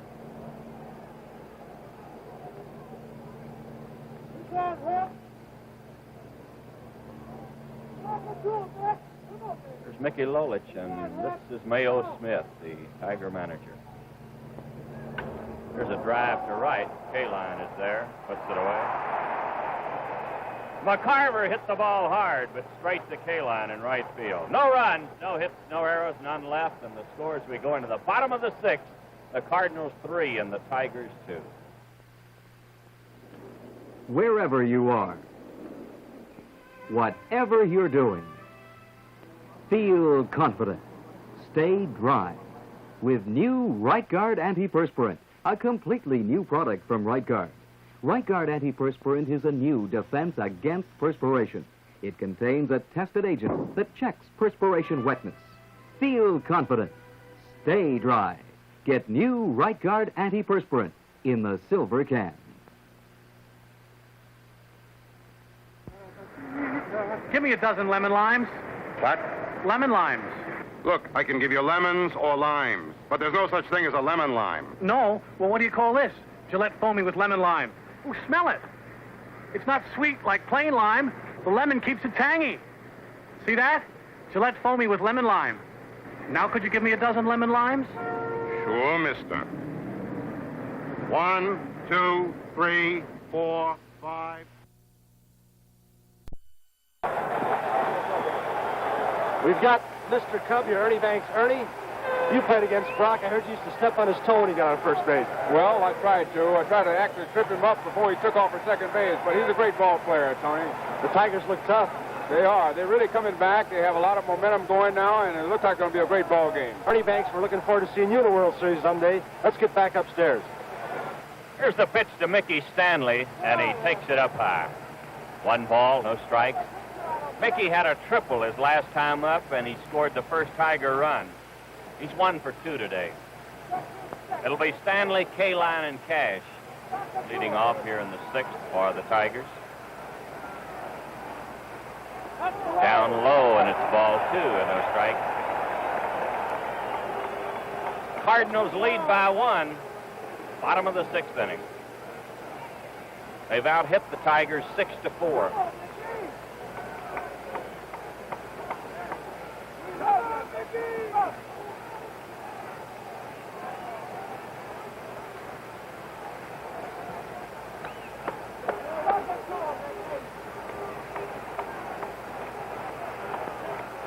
Here's the pitch. Fly ball, center field. Should be an easy play for Curt Flood. Mickey Stanley is out on a fly to center, and the batter is K-Line. Kurt, you mentioned a moment ago that K-Line had never played a day in the minor leagues. Every man in the Tiger lineup today, with the exception of Norman Cash, has been signed by Jim Campbell and his crew and developed right from Tiger Town to Tiger Stadium. The Cardinals have an interesting story on their side with some of the trades they've made. K-Line takes the curve down low, and they traded a man out of their farm system to get Norman Cash, so you might say they were all developed. As I say, you have to grow them yourself. The pitch to Kaline. There's a base hit to left field. Al Kaline waited on the fastball, and he drilled it to left field. Well, this big crowd comes to life as the Tigers have the tying run at first base with only one out in the sixth inning.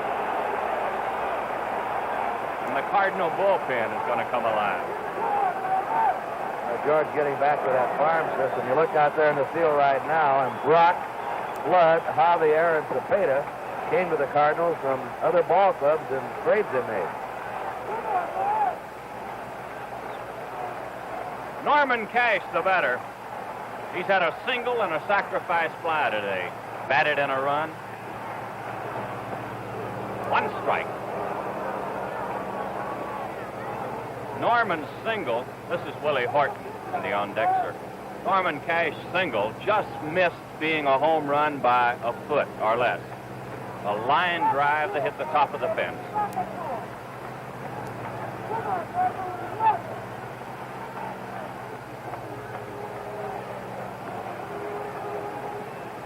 Steve Carlton throwing down in the bullpen. He was warming up earlier for the Cardinals.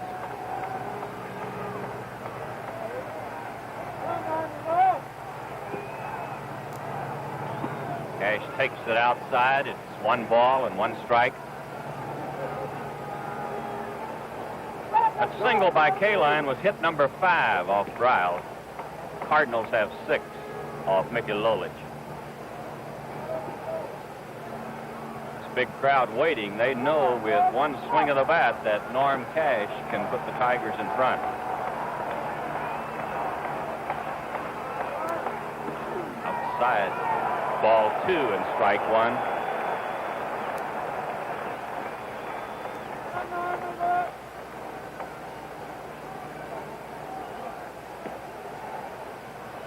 Javier has called time for a moment. He wants to adjust his sunglasses. Got a few clouds floating by right now, and the sun is peeping in and out.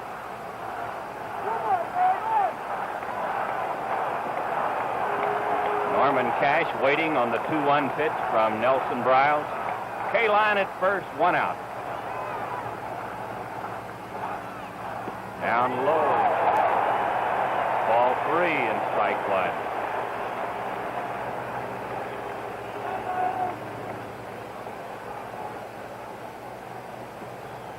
Norman Cash seeming to be a very relaxed young man. And this is Nelson Briles looking in to get the sign. The 3-1 pitch. Outside.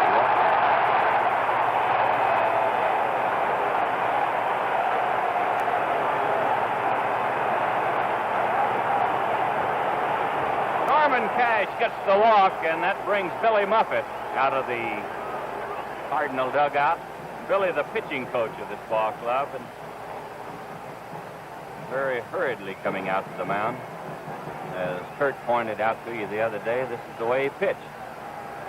He hurries to the mound, and when he was a pitcher, boy, he got the ball and drilled it right back. And his conversation, Kurt's the same way. Well, we've got Horton up there, the right-hander. North of Sondeca, left-hander. Imagine if Horton does something. Carpenter will be ready to come in against the left-hander. And he might be in there anyway. They might not want Briles to pitch to the left-hander. But that remains to be seen. Now they're warming up a right-hander. Just got up. Looks like Willis, George. It is. Ron Willis throwing with Carlton. Willie Horton hit into a fast double play his first time up. He hit the ball hard. Shannon made a good play on him. Then he hit a triple and scored a run in the 4th inning. Briles getting ready. Ball, it's in tight. 1 ball, no strike.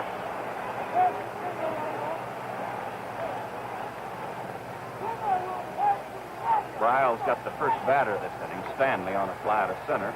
Gave up a single to Kaline and a walk to Cash.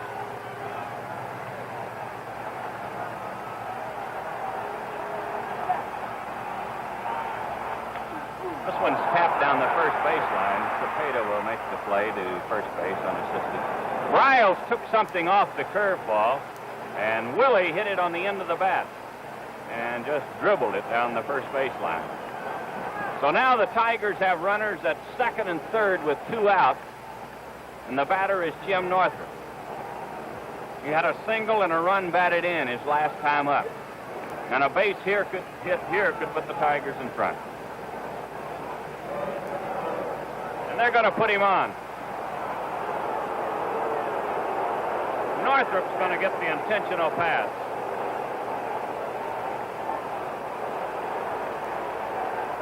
Bill Freehand's on deck, George, and if he's ever going to get a hit in this series, now will be the time for him to do it. Well, what do they say about the law of averages and being due and all that, Kurt? Certainly that would apply to Bill Freehand. He's gone 14 times without a hit, and here he is now with the bases loaded. 2 down, and the Tigers 1 run behind. Here's something unusual, too, Kurt. This fellow's being given a standing ovation right now. They don't quit on Bill Freehand in Detroit. And something else, very seldom do you see anybody walk to get to Bill Freehand. This fellow's a very determined young man. Bases loaded, 2 outs in the 6th inning. The Cardinals lead by 1. Briles against Freehand. Ooh, did he burn the fastball by him, and Freehand had a good swing at it. Mayo Smith taking his cap off. Boy, he wants this one badly, as do all the Tigers. A 1-strike count to Freehand.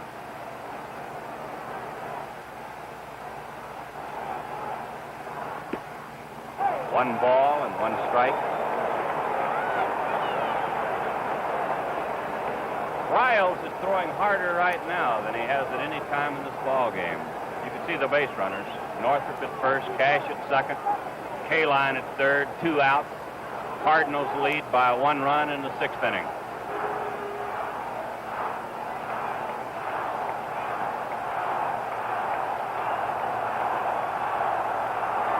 Here's the pitch. Got the fastball by him. It's 1 ball, 2 strikes.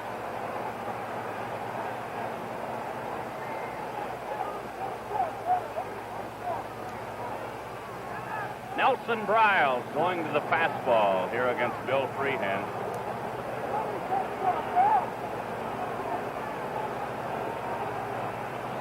Notice how Bill is right up on top of the plate. He said he was going to hit up there today.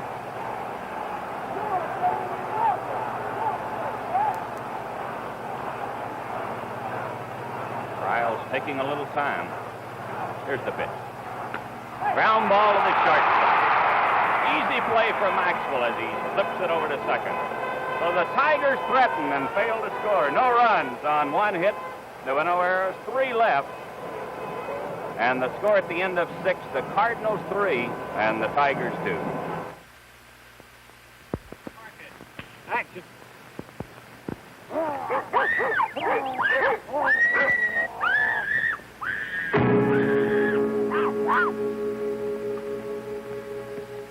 Dodge Fever saves the day. He's lost his head over Dodge Coronet. Dodge Coronet, Design 69, proving it costs less than you'd think to go first class on a 117-inch wheelbase.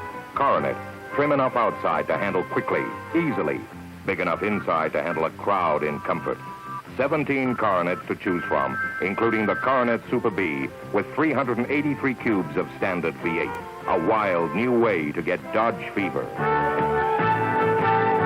Dodge is turning up the fever now. Get your cure for a new Dodge Fever now. Dodge Fever at your Dodge dealer. Commissioner Eckert has announced that sluggers Ken Harrelson and Ernie Banks will head up a delegation of major leaguers who will tour Vietnam service bases in November. Upon arrival in Vietnam, the group will split into 2 units to enable them to visit as many outposts as possible. Other major leaguers on the trip are players Ron Svoboda, Larry Jackson, and Pete Reichert. Cardinal General Manager Bing Devine and Public Relations Director Al Fleischman will accompany the players.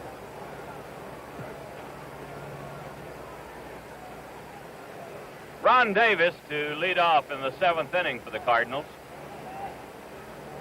Ron's 0 for 2. He's capped to the pitcher and flied to center field.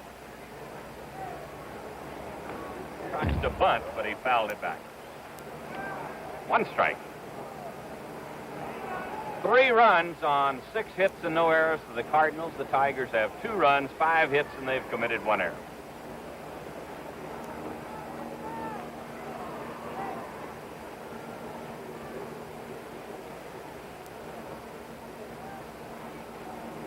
Mickey Lolich getting ready. The pitch to Davis is in the dirt. 1 ball and 1 strike.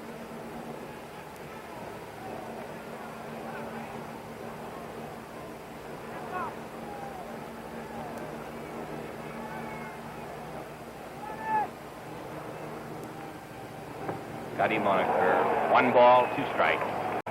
Oh, might have been too low. Lolich has been tough since the 1st inning. Cardinals touched him for a double by Brock, a single by Flood, and a home run off the bat of Cepeda for their 3 runs. Since then, he's blanked them. Down low, he tried to get him to go fishing again. 2-2 to Davis. He'll be followed by Maxwell, and then the pitcher, Nelson Brown.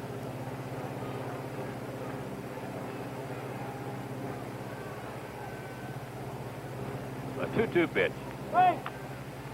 Foul back of the plate. This may be out of play. Freehand chasing it. It's going to be back in the crowd.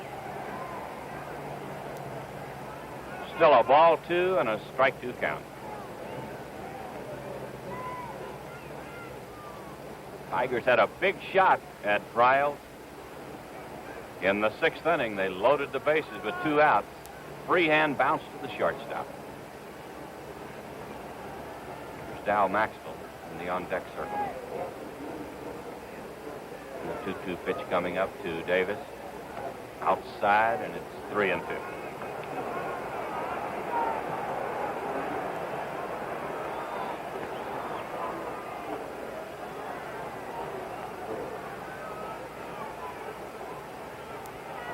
The payoff pitch coming up. He struck it out. Davis went for the high fastball, and he struck out. Number 6 in the strikeout department for Lolich today.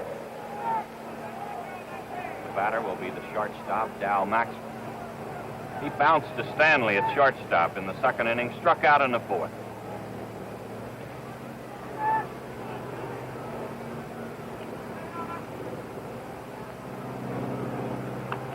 Look out.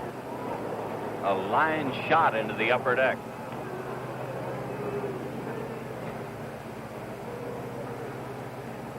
Maxwell is hitless in this World Series in 15 trips.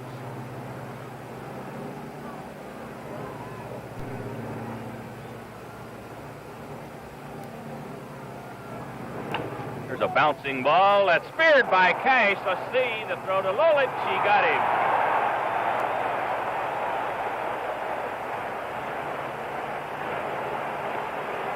And here it is in slow motion. Cash, who was charged with an error earlier, makes a beautiful stab of this. Far off the bag.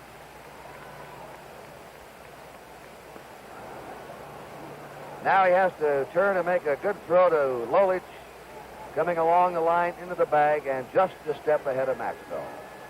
Fine fielding play. Well, Lolich, rather Cash, Kurt, has booted a couple of balls in this series, but around the American League, he's considered one of our better fielding first basemen. He made himself into a good one. I remember a few years ago, George, he used to have trouble over there. He worked at it. Nelson Briles, the batter, and I believe he's hit. He is. That ball scooted up there and hit him on the foot. And I don't know how this inning's going to turn out for that, but that might be the best play that Lolich could have made. You put Briles on there with 2 outs, and you pitch to Brock with first base occupied, rather than leading off in the next inning. I'm sure he didn't do it that way intentionally, but it has happened.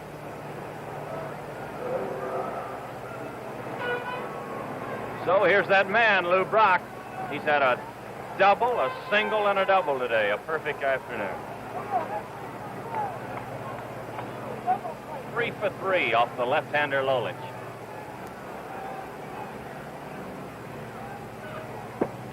One strike.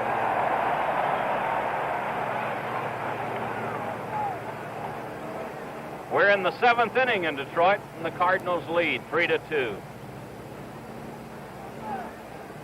Brock batting at a .579 batting average in this World Series. Look out. 1 ball and 1 strike.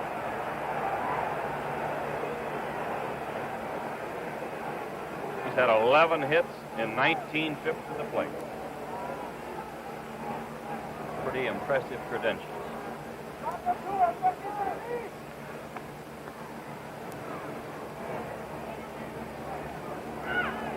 Outside, ball 2 and strike 1.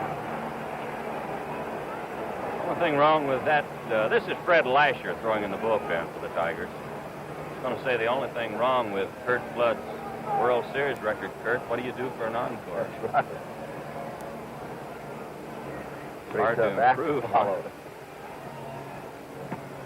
Missed with a curve. Not many leadoff men like this who can open an inning with a home run or beat out a little infield boundary. Brock. He's been quoted as saying that that might be the reason he doesn't steal 100 bases a year. He hits a lot of doubles and triples and doesn't get the chance to steal like the fellows that would be on first base. The 3-1 pitch coming up. Got the fastball by.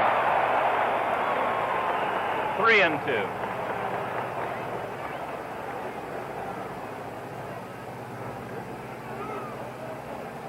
A ball 3 and a strike 2 count to Lou Brock. Briles at first will be running on this pitch. 2 outs in the 7th inning.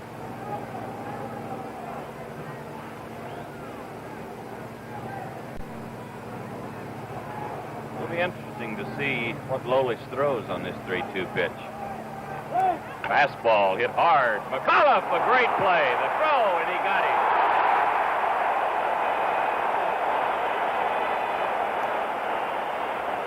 What a play by McAuliffe. Here it is. This one nearly ripped his glove off. No runs in the inning, no hits, no errors, 1 left, and the score as we go into the bottom of the 7th, the Cardinals 3 and the Tigers 2. Fun. Though sometimes the unexpected can happen, especially when your wife is with you. The chair that looked just like it matched Granny's set didn't, of course. But it's astonishing the number of things she's always wanted. She's never mentioned till now.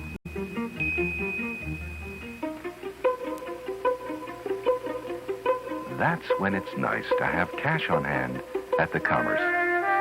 Cash for spending, cash for saving. The Commerce checking account plus savings account gives you the best of both worlds.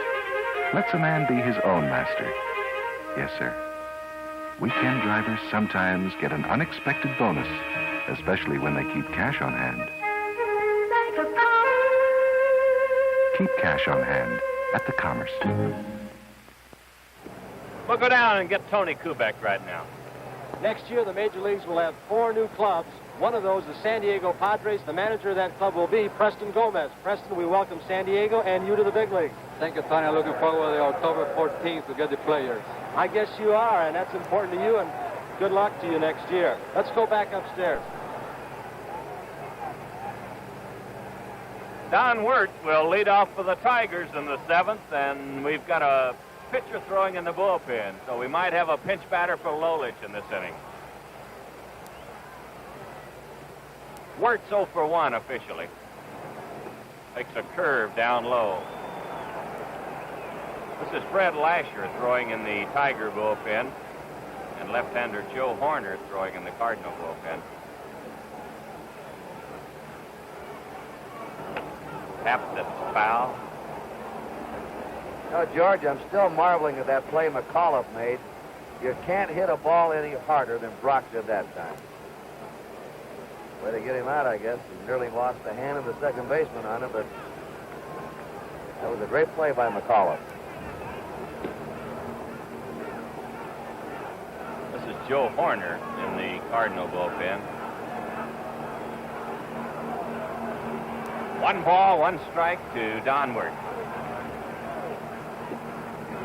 This is out of play, off to the right. 1 ball, 2 strikes.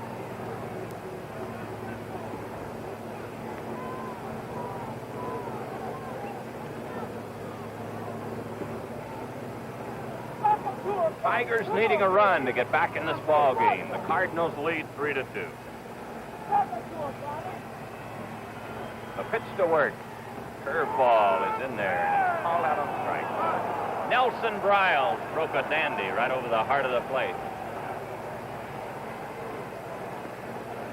And Lolich is going to bat for himself. They're going to leave him in there, and this suits the crowd.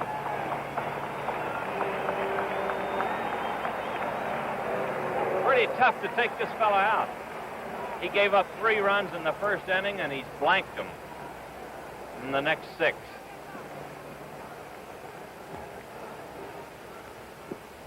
One ball, no strike.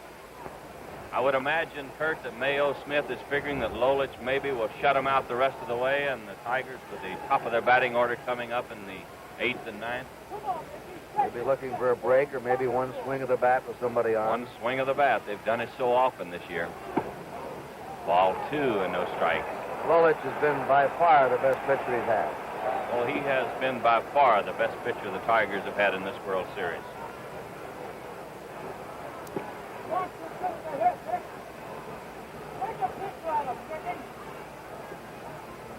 Briles behind 2-0, the pitch.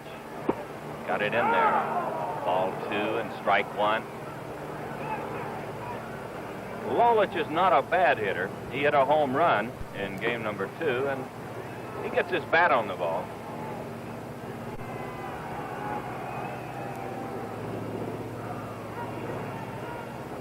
Here's the 2-1 pitch. There's a pop fly into right center field. Davis coming in. He can't get it. And Lolich is going to have to hold with a single.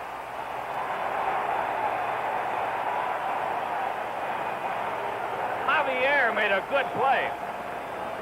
Ron Davis was coming on for this one. You'll see him dive. But the ball hits the turf. And now going out there is the second baseman, Javier, and if he had not been alert, Lolich might have been able to go into second and put the tying run in scoring position. And here's Billy Muffet, the pitching coach, coming out again, George. He's got a left-hander, Joe Horner, in the bullpen, and Horner turned in a great job here on Saturday, and he might want him to pitch to McAuliffe in this spot.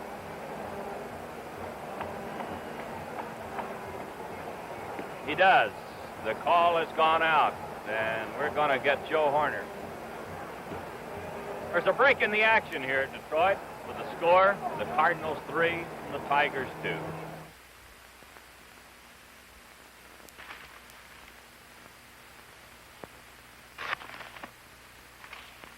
Hello, you technical masterpiece, you. This time people are going to see what goes on inside a 69 Plymouth Fury, not just how beautiful you are. All the time we engineers spent giving you more room inside. And this gorgeous unitized body. Oh, sure it's gorgeous because we give it a 7-step dip-and-spray anti-rust treatment. And who's going to tell about the big brakes if I don't? And an enormous trunk. And the magnificent chrome steel torsion bus. Wait a second. Beauty's only skin deep. Ford, a car that is bigger, better, more beautiful than the Furies that helped win more competitive car owners over to Plymouth in the last 2 years. The all-new, bigger, better 1969 Fury.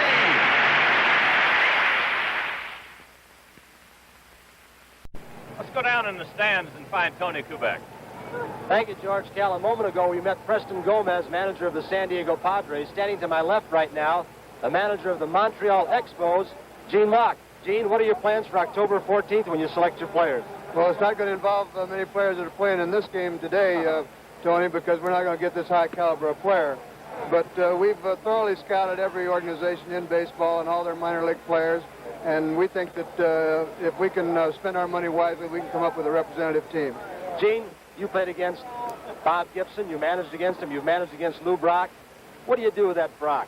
Well, there's no way to stop him really. If you can convince your pitchers to go ahead and pitch him like a real good hitter instead of, I think that the Detroit club is trying to keep him off the base, and they're giving him an awful lot of fastballs to hit. And the idea, I think, is just to pitch him like a real good hitter and ignore the fact that he might steal bases because there's nothing you can do about that. Gene Mauch, thank you so much, and good luck next year with the Montreal Expos. Thanks, Tony. Now let's go back upstairs. Joe Horner, the new pitcher, won 8 and lost 2 during the regular season. Here's slow motion of his action. Fine earned run average, 1.47. 31 years old, born in Dubuque, Iowa, lives now in St. Louis. Dick McAuliffe, the batter. The pitch is foul back. On Saturday here, Horner pitched 3 2/3 innings in relief, and he gave up 1 hit, and that was to the pinch batter, Wayne Fulmer. Save the ball game for Ray Washington.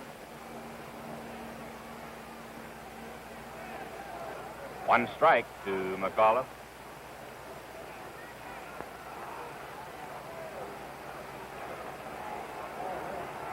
Ground ball. This one's to right field for a base hit. Woolwich will have to hold up as the throw comes into second base.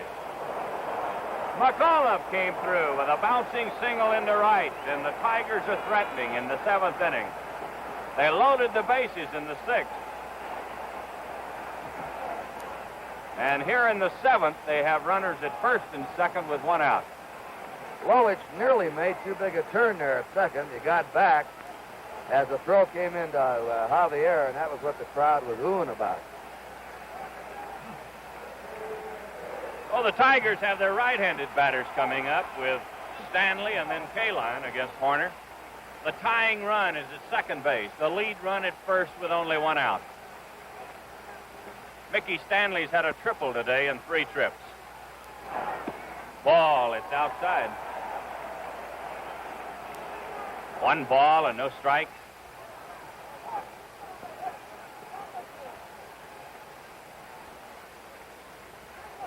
Here's the All-American boy, Mickey Stanley.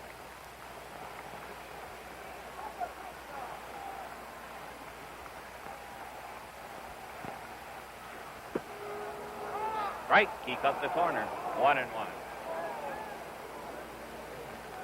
Bryles pitched 6 1/3 innings today. He gave up 6 hits, 2 runs. He walked 3 and he struck out 5. Horner's pitched to 1 batter, has given up a single.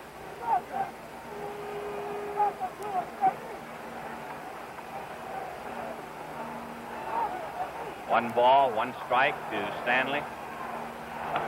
High pop fly. This may be in the seats. It is. Cepeda was over there, leaning in as far as he could. That's umpire Bill Howler with him. Well, these umpires are right on the ball. They go over there to see that if the player reaches in, he doesn't catch it off the hand of a fan or something. If he does, why, it's no catch.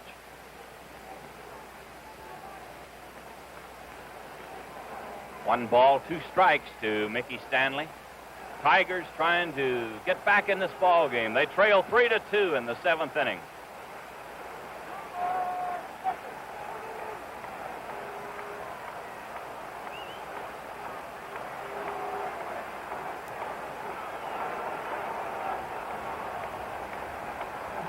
Horner taking a lot of time. This is Red Schoendienst watching the action. Outside, he tried to nip the corner, and it's 2-2. The wind has picked up in intensity. It's blowing hard from the left field foul pole over to the corner in right field. Mayo Smith in the Tiger dugout.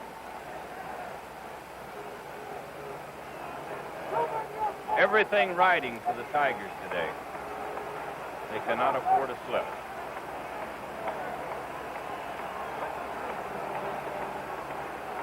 A ball 2 and a strike 2 count to Stanley.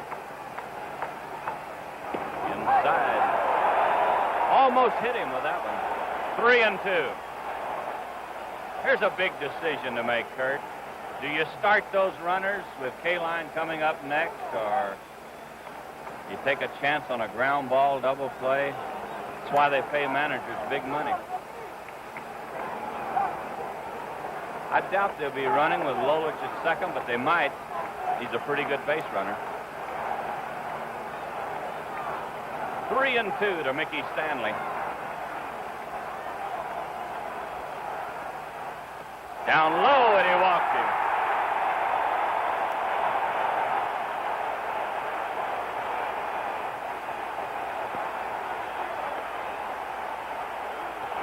Well, you can see the crowd coming alive here at Tiger Stadium. A walk to Stanley loaded the bases, and here's the old pro, Al Kaline.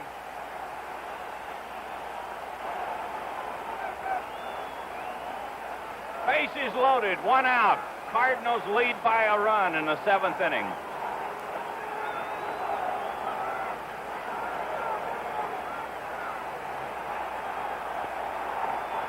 Kaline had a single his last time up.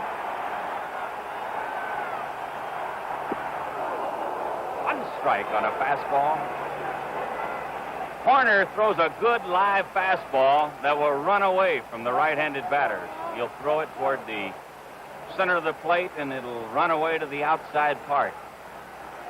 He keeps it down low in a spot like this, hoping they'll hit it on the ground. There's a drive into right center, a base hit for Kaline, a run in. There's another one coming in, and the Tigers have taken the lead.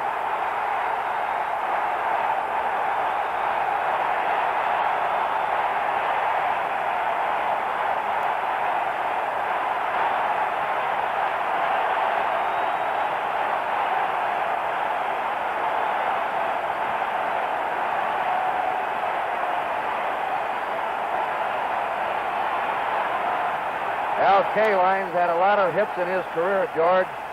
That may have been his biggest. That might have been the biggest hit of his life, Kurt, as he lined a single into right center to drive in 2 runs. The Tigers have taken a 4-3 lead. They still have runners at first and third with only 1 out, and the batter will be Norman Cash. This crowd of 53,654 standing in a roaring salute to Kaline and the Tigers right now. The pitch to Cash. Ground ball, right field, base hit. Kaline heading for third. Here's the throw. It's going to be close. Nope, it's cut off.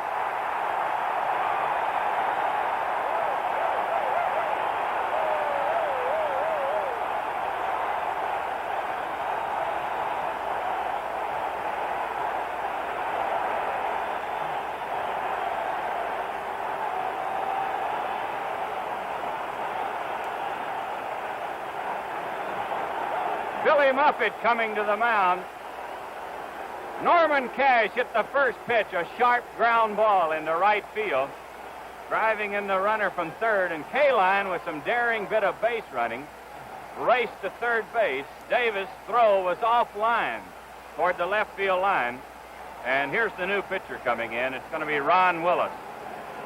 And there's a break in the action here at Tiger Stadium with the score, the Tigers 5 and the Cardinals 3. This is the new Gillette Techmatic razor. If you think it looks like the old Gillette Techmatic razor, you're right.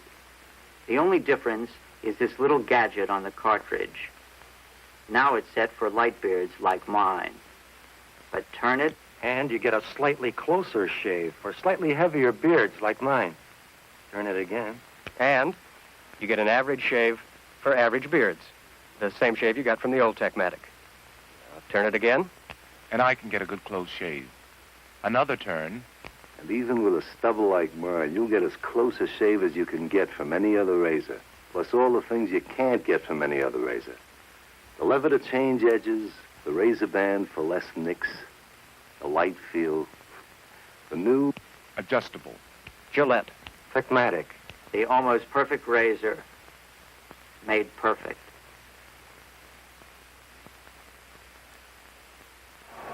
Well, let's go down and find Tony Kubek.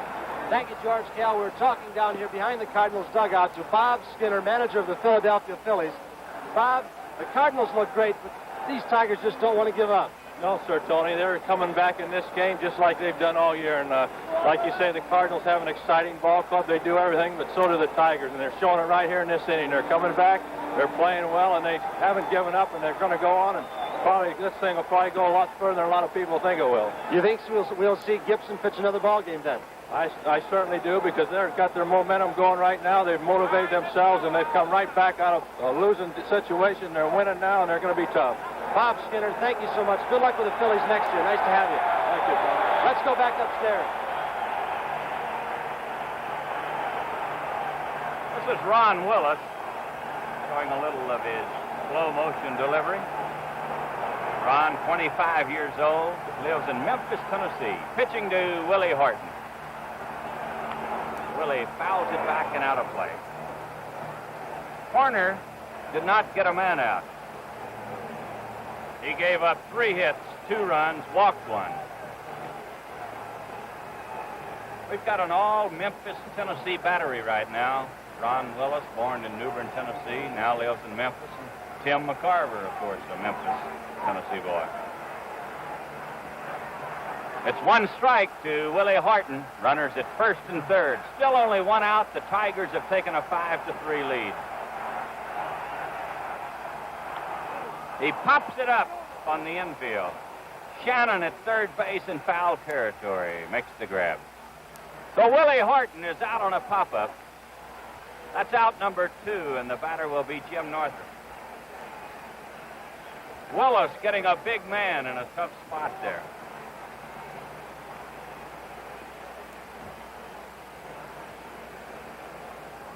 You know, looking at Kaline over there at third, George, over the years, the complete player, and he showed it in this series with big hits, good fielding, and he's always had that great judgment on the bases, especially going from first to third. He's about the only Tiger that would have gone from first to third on that hit by Cash. Here's the pitch to Northrup. 1 ball, no strikes. Down in the Tiger bullpen, Ray Oyler, the regular Tiger shortstop, is beginning to loosen up. So he'll probably come in to play shortstop in the 8th inning. Here's the 1-0 pitch. Outside. Ball 2 and no strikes to Northrup. Tigers have picked up 3 runs in this inning. They've taken a 5-3 lead over the Cardinals. A shot of young Ron Willis.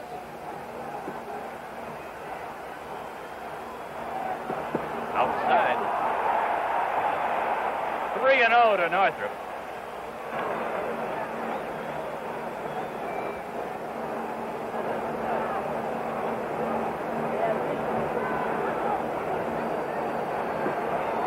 He might be swinging on this 3-0 pitch. He does, and bounces it. Cepeda, good play. Cepeda saved a run with a diving stab of a hard-hit ground ball as Northrup, swinging at a 3-0 pitch, hit it hard, and Cepeda saved a run. 3 runs in the inning on 4 hits. There were no errors, 2 left. And the score at the end of 7, the Tigers 5 and the Cardinals 3. We pause now for station identification. This is the CBC Television Network. We've got some changes in the Tiger lineup. Ray Oyler, here's Ray, has gone in to play shortstop. Mickey Stanley has moved to center field. Jim Northrup has moved to left field. And Willie Horton is out of the ball game. Julian Javier to lead off in the 8th inning for the Cardinals. He'll be followed by Flood and then Cepeda. He taps it out in front of the plate. This is going to be a tough play. The throw, safe. Javier hit it right on the end of the bat, and there wasn't much that Lolich could do about it.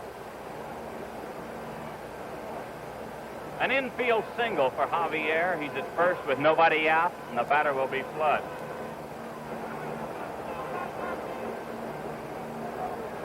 Action in the Tiger bullpen. Fred Lasher, a right-hander, and John Hiller, a left-hander.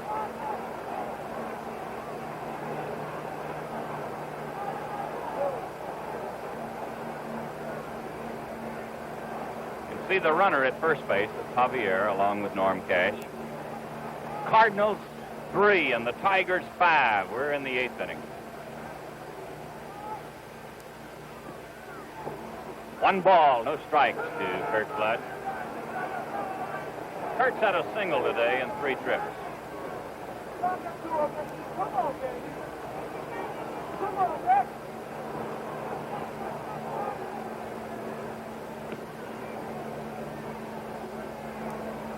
Bouncing ball up the middle. Good stop by McAuliffe. They've only got 1, that's all. McAuliffe made a great play back of the bag. Could only get 1. And here it is. McAuliffe making his second outstanding play of the game. Right on back of the bag, and they'll flip to Euler, and they knock down that front man. He has played a very steady second baseman in this game, and he's been brilliant in this one. Kurt, you see the natural instincts of a shortstop here as Euler turned to go to first. And he's just thinking double play all the way. He had no chance to get Flood, but he had it on his mind. Orlando Cepeda, the batter. He's had a home run today in 3 trips.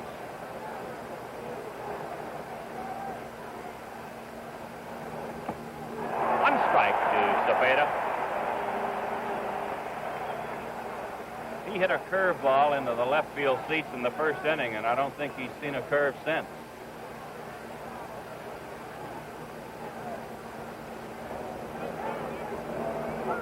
Cepeda calling time for a moment. He wants to go to the rocking bag. If Detroit should win today, Jim Simpson and Sandy Koufax will be bringing World Series report your way again Wednesday at 1:30, 12:30 Central, just before the 6th game of the World Series.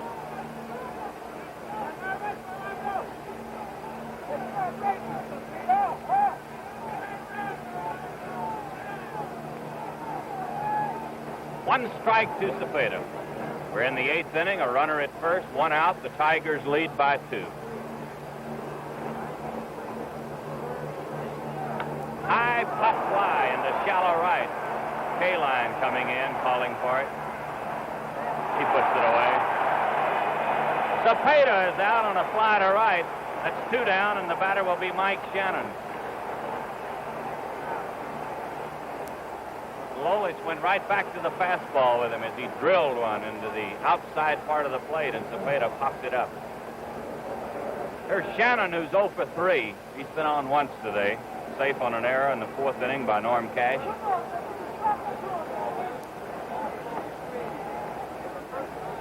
He's batting an even 300 in this series. He's had 6 hits and 20 trips.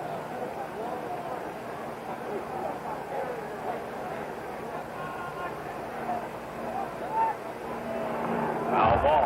1 strike. Looks like Lolich has gone to the whip right now, Kurt.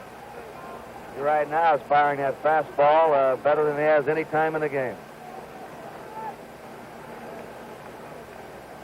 Norman Cash holds against the runner at first base. A pitch coming up to Mike Shannon. Outside.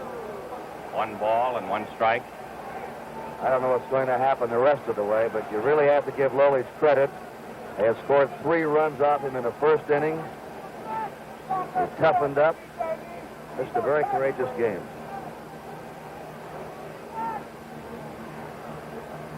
Here's the 1-1 pitch. Curveball is too high, and it's ball 2 and strike 1.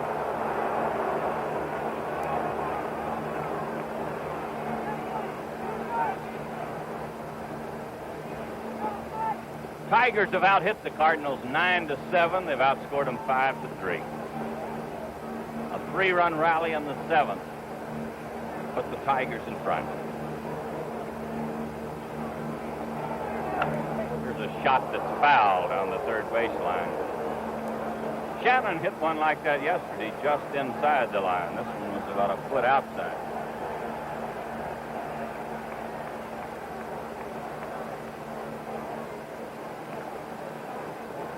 It's a ball 2 and a strike 2 to this big third baseman. Lulich being very careful with Shannon. He knows with one swing of the bat he can tie the score. Here's the 2-2 pitch. He struck him out. Lulich threw the fastball by him, and he struck him out. No runs on one hit. There were no errors, one left. And the score at the end of 7.5 innings of play, the Tigers 5 and the Cardinals 3. This was Canada, 1867. The Bank of Commerce began that year. Canada grew, and Canadian Imperial Bank of Commerce kept pace. A reliable, progressive bank. Its thoughts are still on the future. Already, space-age computers serve some branches to give customers fast electronic service. Eventually, they will link all Commerce branches coast to coast.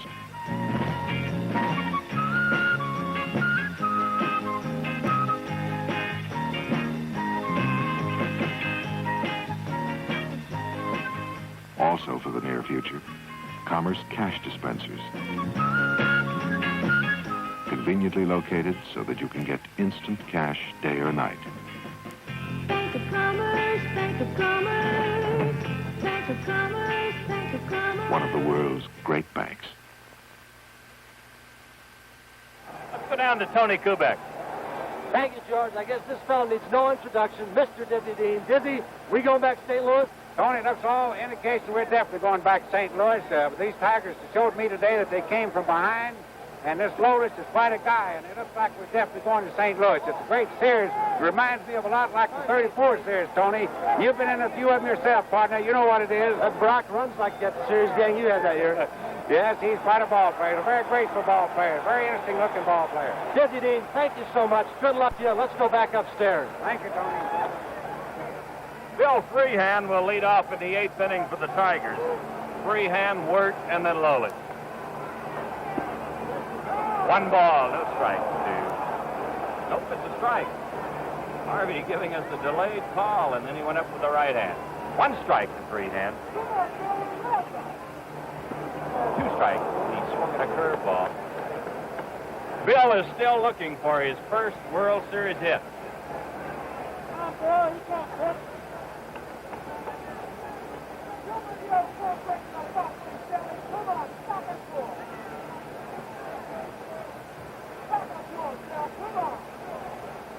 I want to have a look at the baseball, and Doug Harvey's going to put a new one in play. He didn't even look at it. He says if Freehand doesn't like it, I don't either, and so we'll just put a new one out. Here's the 2-strike pitch. He struck him out. Freehand goes down swinging. Well, there's 1 away in the 8th inning, and the batter will be Wirt. Well, we can look ahead a bit to the top of the 9th inning. The Cardinals will have McCarver, Davis, and Maxville, the scheduled 3 batters in the 9th inning.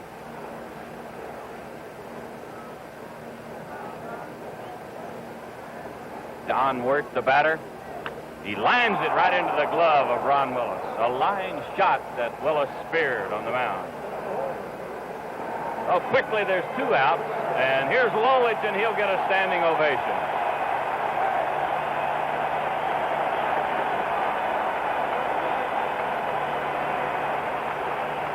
A standing ovation from 53,000 people for Mickey Lolich.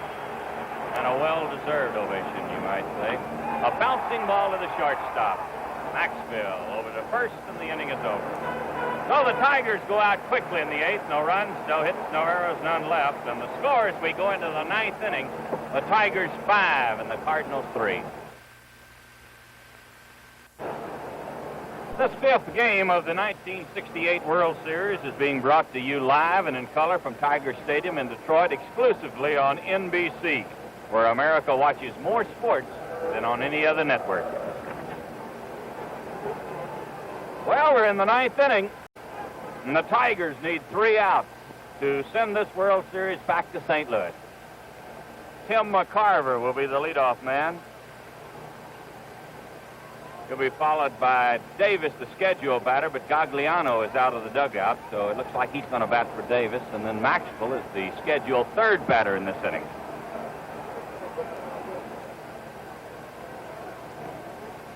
The pitch to McCarver. It's outside. 1 ball and no strike. Lasher and Hiller continue to throw in the Tiger bullpen.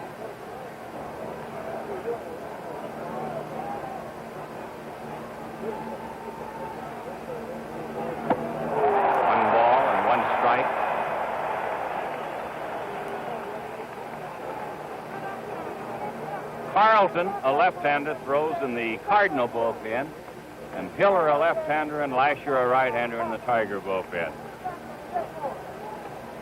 The pitch to Tim McCarver. Strike 2, fastball around the knee. 1 ball, 2 strikes. There's Gagliano in the on-deck circle. He'll bat for Ron Davis. 5-3, the Tigers lead. We're in the top of the 9th inning in Detroit. Game number 5. It's a must for the Tigers. Foul ball that'll be out of play. Still a ball and 2 strikes to McCarver. Tim struck out in the 1st inning, walked in the 4th, hit a line drive straight to K-line in the 6th inning. He's 0 for 2. Mickey Lolich getting ready. Here's the 1-2 pitch. A base hit to center field. He hit a curveball and he lined it into center field.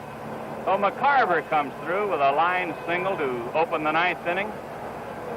And the batter will be Gagliano, batting for Ron Davis. And as we look to the Cardinal dugout, Spezio has a bat over there, and he may come up to hit for Maxwell.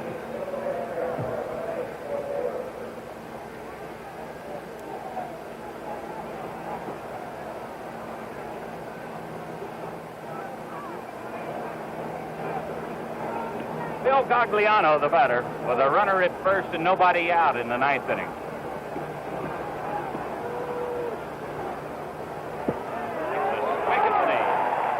Gagliano has been to bat 1 time in this series. He's 0 for 1. Statistics provided by Alan Roth here in the booth with us. Our production manager here in the booth is Jim O'Gorman. Fly ball, center field. Mickey Stanley moves in to make the play. He's got it, and there's 1 out. 1 out. Maxfield scheduled to bat, and Ed Spezio has moved into the on-deck circle, and here he is. Spezio is going to come on and bat for Maxfield. And as Spezio comes in, the Commissioner of Baseball, William D. Eckert, the Secretary-Treasurer, Charles Seeger, Director of Public Relations, Joe Reichler, and his assistant, Monty Irvin, who have been in charge of this series.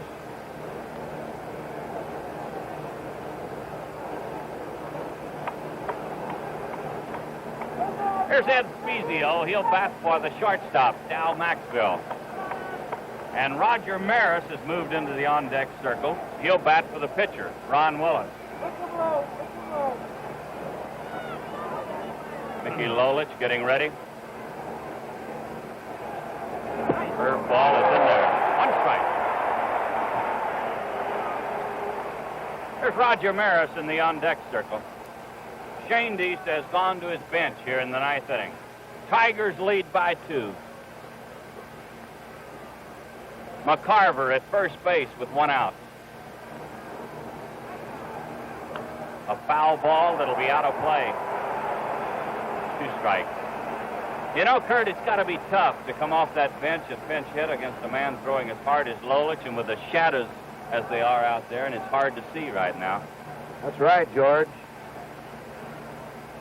And cool in that shadows of their own dugout, too. That's right. You sit over there all day and have to come off and face this man. Here's the 2-strike pitch. Ooh, he just missed with a fastball, 1-2.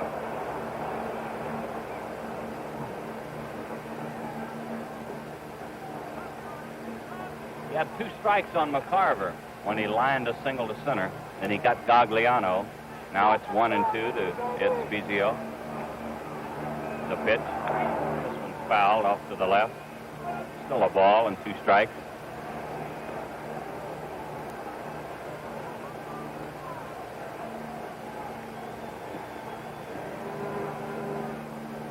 Tim McCarver at first base.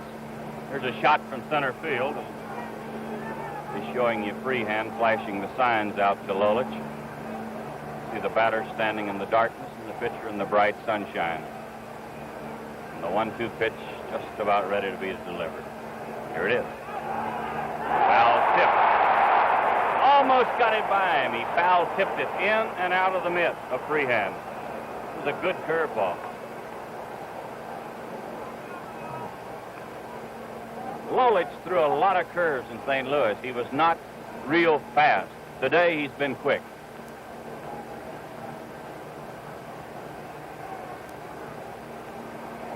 He's trying to put it away here in the 9th inning and send this World Series back to St. Louis on Wednesday. 1 ball, 2 strikes. Tiger infield at double play depth. The pitch. Down low, and it's 2-2.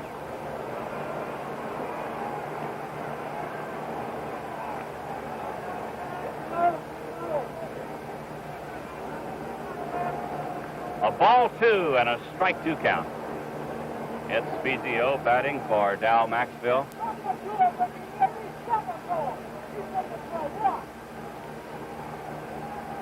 This is out of play, off to the right. Well, Spezio continues to foul off the good ones. He's hanging tough in there against Lolich. He's getting a little break right now because the sun has moved behind the cloud and there's no shadows out there to battle.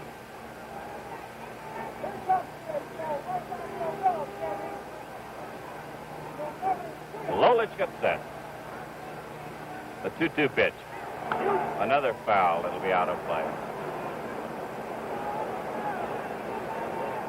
Well, the battle goes on here in the 9th inning. Cardinals got 3 in the first inning of this ball game, and Lolich has blanked them ever since. The Tigers got 2 in the 4th, 3 in the 7th to take a 5-3 lead, and that's where we stand. 5-3 in the top of the 9th. 1 out with a runner at first base. The 2-2 pitch. Another foul. It's out of play.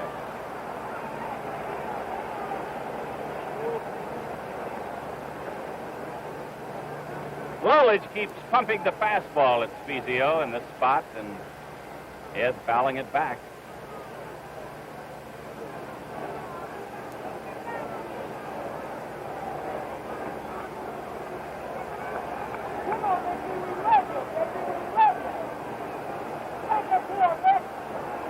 Mickey gets ready. Another foul tip. Boy, he almost got that one by him. Spezio swung at the last moment and foul tipped it right off the mitt of freehand.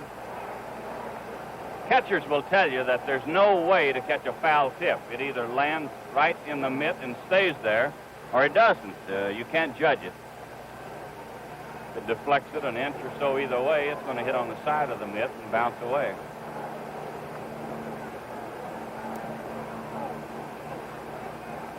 Still 2-2.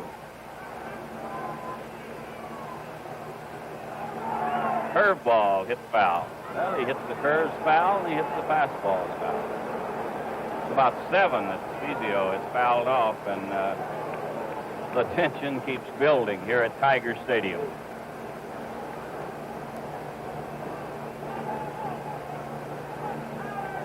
Well, you can see part of the crowd here, and very much pro-Tiger crowd in Tiger Stadium. Pulling for Lolich to get him out here in the 9th inning.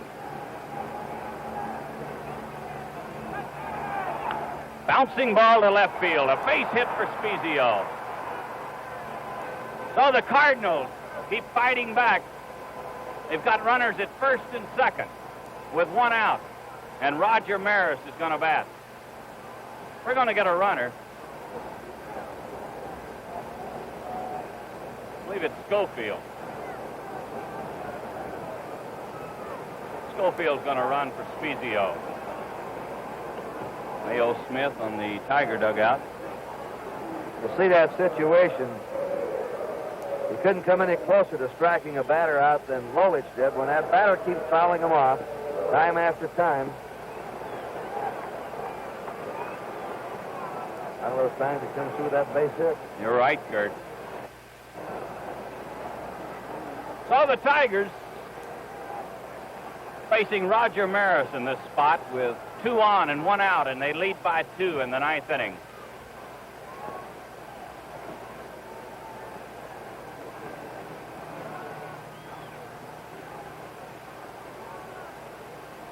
Lolich delivers. Got the fastball by 1 strike. Here's that man in the on-deck circle. This was the one that they wanted to keep out of that batter's box in this inning. The only way they can do it now is with a double play ball. Roger Maris with a 1-strike count. Up high, 1-1. McCarver opened this inning with a single. Gagliano batting for Ron Davis, flied to center. Spezio came through with a single to left. He was batting for Maxville. Now Maris is batting for Ron Willis. 1 ball, 1 strike. Strike, good curveball.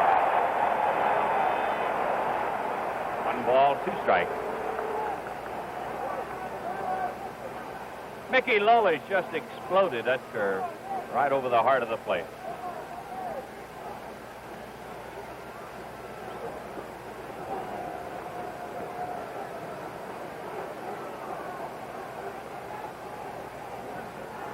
Mickey gets ready. Boy, can you imagine the pressure he's under? He's got to get him out to continue this World Series. He struck him out.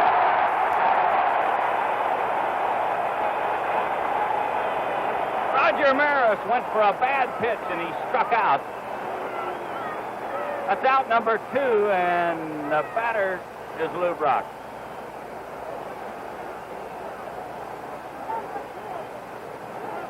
A strikeout is number 8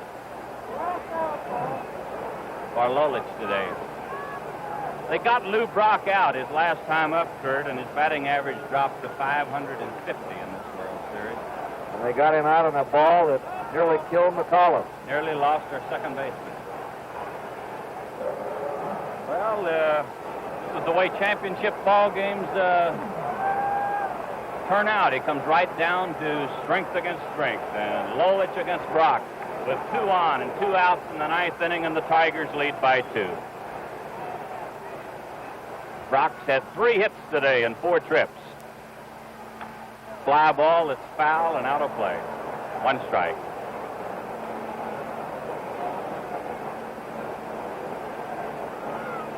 He hit a double in the 1st inning and scored a run, singled up the middle in the 3rd, and he doubled against the fence in left field in the 5th inning. In the 7th inning, he hit a vicious line drive 1 hop that McAuliffe made a great play on to throw him out.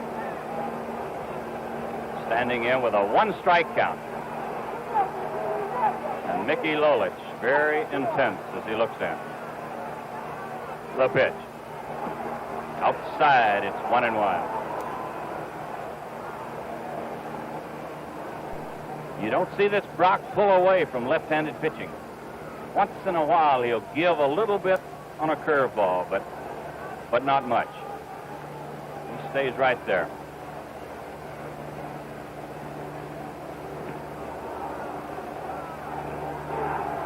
There's a tap to the pitcher. It should be over.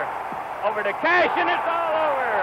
Mickey Lolich turns in a great job as he got Brock to tap it right back to the mound. And he raced to first base with it, as you saw, and he flipped it over to Cash, and the ball game is over. In the 9th inning for the Cardinals, no run on 2 hits. There were no errors, 2 left. And the final score of the game, the Tigers 5 and the Cardinals 3.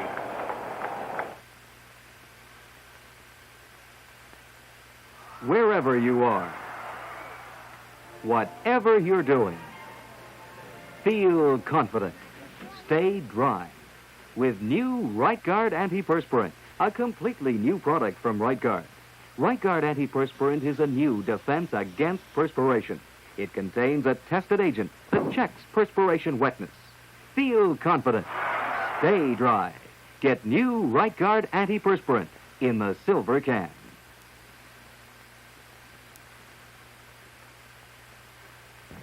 Ten more blades to go.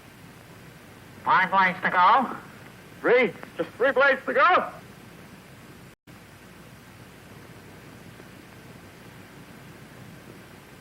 That's it.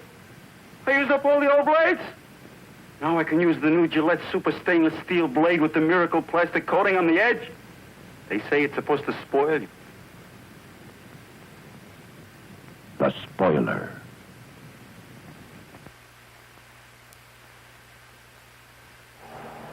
Well, killing 3-0, Mickey Lolich shut out the Cardinals the rest of the way, and he's now down in the field. Let's get down there with the Tiger hero and Tony Kubek. All year long. And we've got a guest. Governor George Romney congratulating Mickey Lolich. That's terrific, Mickey. Thank you. You're the hero of Tiger Town, I'll tell you. Governor, you know, all year long, this club has been bouncing back, and of course they did it again today on the strength of Mickey Lolich. Mickey and Al Kaline, the whole bunch. Thank you so much, sir. Mickey, let's talk about the ball game and your performance. We just mentioned to Governor Romney all year long, you guys have been bouncing back, showing the baseball world exactly what you're made of. Today you bounced back from a 3-run deficit. Congratulations. Thank you very much, Tony. Like you said, all year it's been the type of team that we've had. When we've been down, we've always come through with the crucial base hits, and we've always come back to win the ball games when we were behind. The club has been great at it all year, and it's really an exciting ball club, and it's an exciting team to watch. And I know the people in the city of Detroit and some of the people that saw the game around the nation today had to see a real exciting ball club. Mickey, let's talk a little bit about that man that's been pestering you. You couldn't keep Brock off base today, and yet you still beat him. Now, that's the key to me. Well, Lou is one heck of a ball player. I'll admit I had trouble keeping him off base. I was surprised today how good of a hitter he was. I knew he had the great speed, and I heard he was a great outfielder, and they said that, you know, he'd hit a lot of balls, chop them into the dirt, and get on base like this. But today he showed me that he had more power than I ever thought he could ever have. You know, Mick, a couple of days ago, there was talk in the newspapers and around the baseball world. There was a feud between you and Lou Brock. You had said something, somebody said. What is the true story? Well, the story came out in one of the Detroit newspapers that I called Lou Brock a showboat. And, Tony, I'll say it right here, I never said anything like this whatsoever. The question that came up was, why was Lou stealing when he was 5 runs behind over in St. Louis last Thursday? I said he was trying to do one of two things. One, he was trying to rile me, upset me, for the next guy would get a base hit. Possibly I'd get upset enough or I'd give up a home run, and they'd score the runs to catch up in the ball game. And I said the second reason might be that maybe he was going to try to set a Major League record for a World Series. And I didn't blame him for that either. But some reporter in Detroit tried to make a big deal out of something, but it wasn't true at all. Mickey Lolich, thank you so much. I know you want to get in there and change your jacket. Right now I want to call in a couple of people that want to congratulate you, I'm sure. I'll do it right now and let you go. Okay, Tony, thank you very much. Thank you, Mickey Lolich. I want to call in right now Al Kaline. Al, congratulations. Thank you. It's a real big hit for me. It wasn't one of the harder ones I hit, but it was one of the nicer ones. I guess it was a big one. You kept the thing going. You drove in the runs. You know, yesterday, Al, you hit the 2-run home run, probably one of the biggest hits in your life, but you couldn't really enjoy it. You've been the type of player all your career, has been such a team man, and I saw you in the locker room afterwards. You lost, you hit a home run, but you still didn't enjoy it. And this is a tribute to you. You've been a great team man. Well, Tony, when I hit the home run, it felt mighty good. You know, it put us 2 runs ahead, but, you know, when a team loses, it takes all the glory out of any personal things that I might have done. The big thing in this game is always winning, and this is what I've always felt. And I'm just happy that our team's been able to bounce back, and now we'll go to St. Louis, and maybe we can just squeeze it out. You never know. Well, you look like you've got the momentum going. There was one big break in this ballgame early in the game when a bad hop got over the head of Javier, and, of course, this seemed to really excite you all, electrify you all. You went right on from there and got hot. Well, this seems like what happens all year. When there is a little spark or somebody does something outstanding, it seems like it drives the other fellas just a little bit more, and I think this is what happened today, that it took a bad hop, and the other guys got a little charge out of it, and we went on from there. Al, let's ask about your pitching plans for that important game coming up in St. Louis. There'll be an off day, but can McLean pitch? Can Wilson pitch? Both may be injured.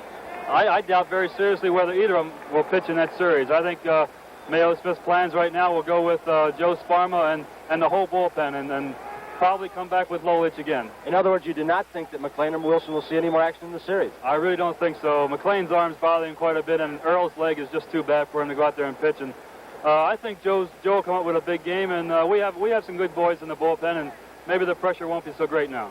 Al, I think the Cardinals felt that after they got that 3-run lead, it was going to end right here, but I said this to Lolich, I'll say it to you too. The baseball world has been astounded all year long by the way you've performed. The whole Tiger Ball Club. Lolich came out there today, dropped behind. Once again, the Tigers did what they've been so famous for.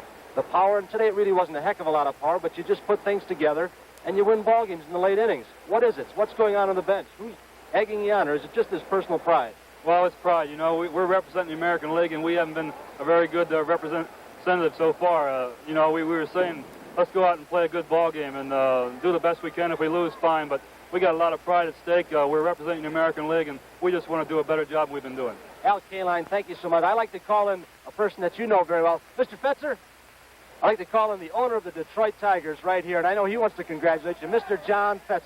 Well, I tell you right now, this is a great day for me because our boys have demonstrated once again that they can come from behind and they can do the job.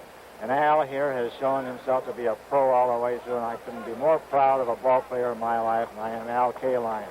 And that Mick was pretty good out there today, too, wasn't he, Al? Just great. He showed he got off to a bad start, and but he came back and battled all the way, and it showed what a pro he is, and he didn't let himself get upset by the 3 runs in the first inning. Mr. John Fetzer, Al Kaline, we'll see you in St. Louis.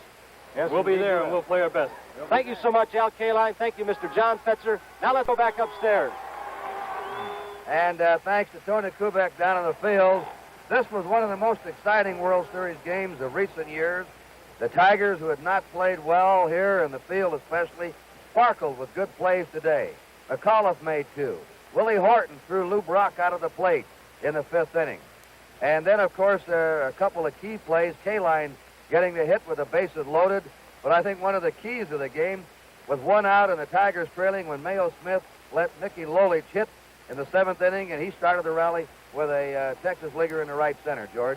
Kurt, he didn't want to take Lolich out. He was behind by 1 run, and even if they don't score in the 7th inning, he's got the 8th and the 9th inning, and he figures Lolich is going to hold them in. And with a 1-run lead here, 1-run behind here in Detroit, these Tigers are dangerous. They have 7 or 8 men in the lineup that can hit a home run.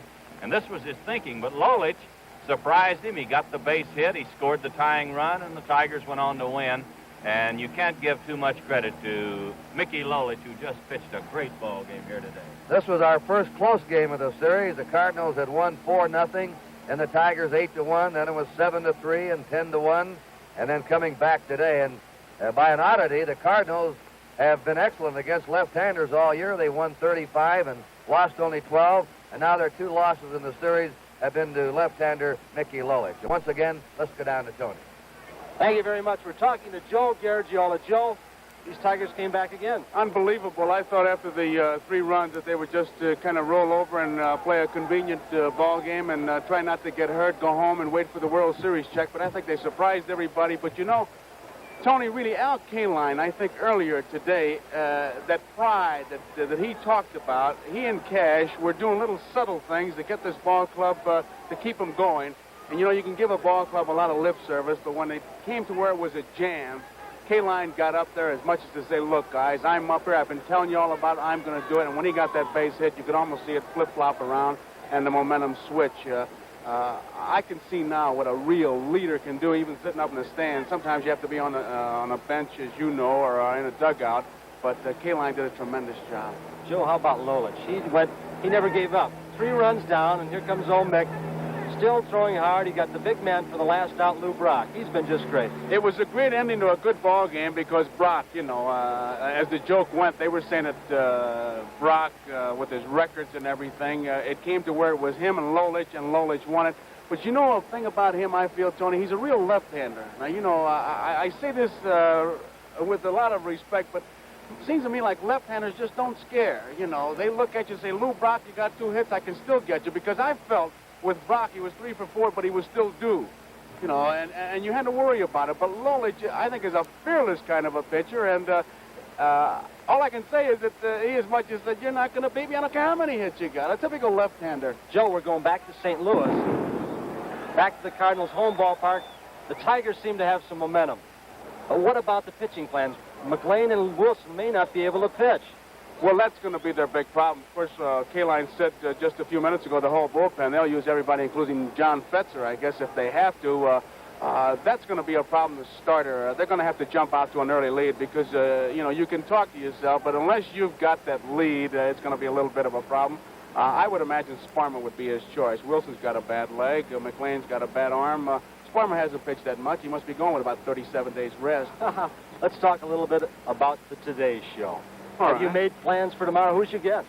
I'm going to talk to Bill Freehand for one because there's no doubt about it. He's snake bit, and I've been through it where everything he does, I'm sure that when he eats a steak, he's got the feeling that it's a rosin bag. Nothing tastes good to him. I'm going to talk to him, and then I've got to talk to Lou Brock just to see if he's human. I figure he's going to be in the next moonshot the way it's going because he doesn't belong on this earth. He belongs in a higher league, as Lou Burdett would say. He's been amazing, so that'll be my guess for tomorrow. Brock to get the flavor of how it feels to do what he's doing, and Freehand to find out just how he is feeling right now because he's got to feel like he's been bitten by some big bad snake. Joe, it looks right at this time like the Cardinals will be pitching Washburn. Again, the Tigers, we don't know. Joe Sparma looks like a good choice. Do you think the Tigers can beat Washburn again? The way they're going now, of course, the Cardinals, they are still in the driver's seat. It's a big pickup because as far as the Tigers were concerned, they were ready, as I say, to go home and start making out their Christmas list. But now they've got a chance to keep it going, so sure, they're happy. Gibson is the guy that they'll have to worry about. Joe Garagiola. I want to introduce you to somebody, Mr. Joe Cronin, president of the American League. Yes, sir. When I was a little boy, I used to always follow him, and it was a thrilling ball game. Yes, it was. That was a great day. Best game of the series. Best game of the series. One of the great days of the whole history of baseball. It was a terrific pressure game, Joe. Every pitch meant something. Every swing meant something. Mr. Cronin, I know you're going back to St. Louis. Oh, am I happy? I'll Mr. say. Joe Cronin, Joe Garagiola, thank you so much. We enjoyed having you. Thank you. Always a pleasure. Tony, thank you. See you, Mr. Cronin. See you, Joe. See you in St. Louis. Let's go back upstairs. Quickly to scoring again. The Cardinals had 3 in the first. Flood singled in, Brock with doubles. Cepeda hit a home run. That was their scoring for the day. The Tigers came up with their 2 runs in the fourth. They get back in the game after Stanley tripled. Cash, a sacrifice fly, scored him. Willie Horton in triple, and Northrup's infield hit got him in. K-Line singled in 2 runs with the bases loaded in the 7th to put the Tigers ahead, and Cash added 1 more with a single to right. Fine fielding plays by the Tigers today. They fought back. Lolich winning. He's 1-2 now. Gibson's 1-2. George, you're with the Tigers. They mentioned it might be Sparma. What do you think? Who will pitch for him? I think so. I think it'll be Joe Sparma. He's capable of pitching a big ball game, and if Sparma should win the 6th game, we'll see Mickey Lolich and Bob Gibson in game number 7, and Kurt, that ought to be a dandy.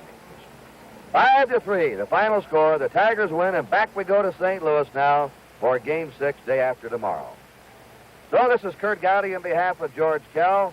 This game is authorized under television rights granted by the Commissioner's Office solely for the entertainment of our audience. And any publication, reproduction, or other use of the pictures, descriptions, and accounts of this game without the express written consent of the Commissioner's Office is prohibited. The 5th game of this 1968 World Series has been brought to you by Gillette, makers of new Right Guard antiperspirant in the silver can. By the more than 1,350 branches in Canada of the Canadian Imperial Bank of Commerce. And by Chrysler Canada Limited and the Dodge, Plymouth, Roots, and Simca dealers who sell the quality engineered cars and trucks by Chrysler.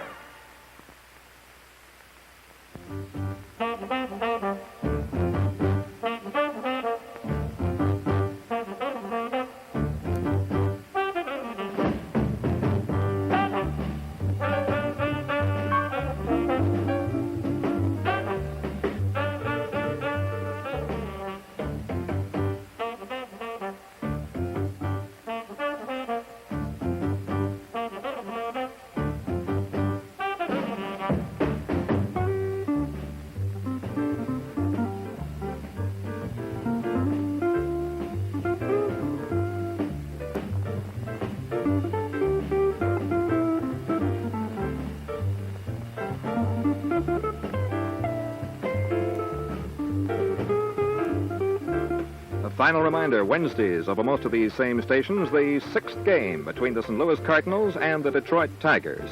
Check your local listings for the exact time in the 6th game of the 1968 World Series.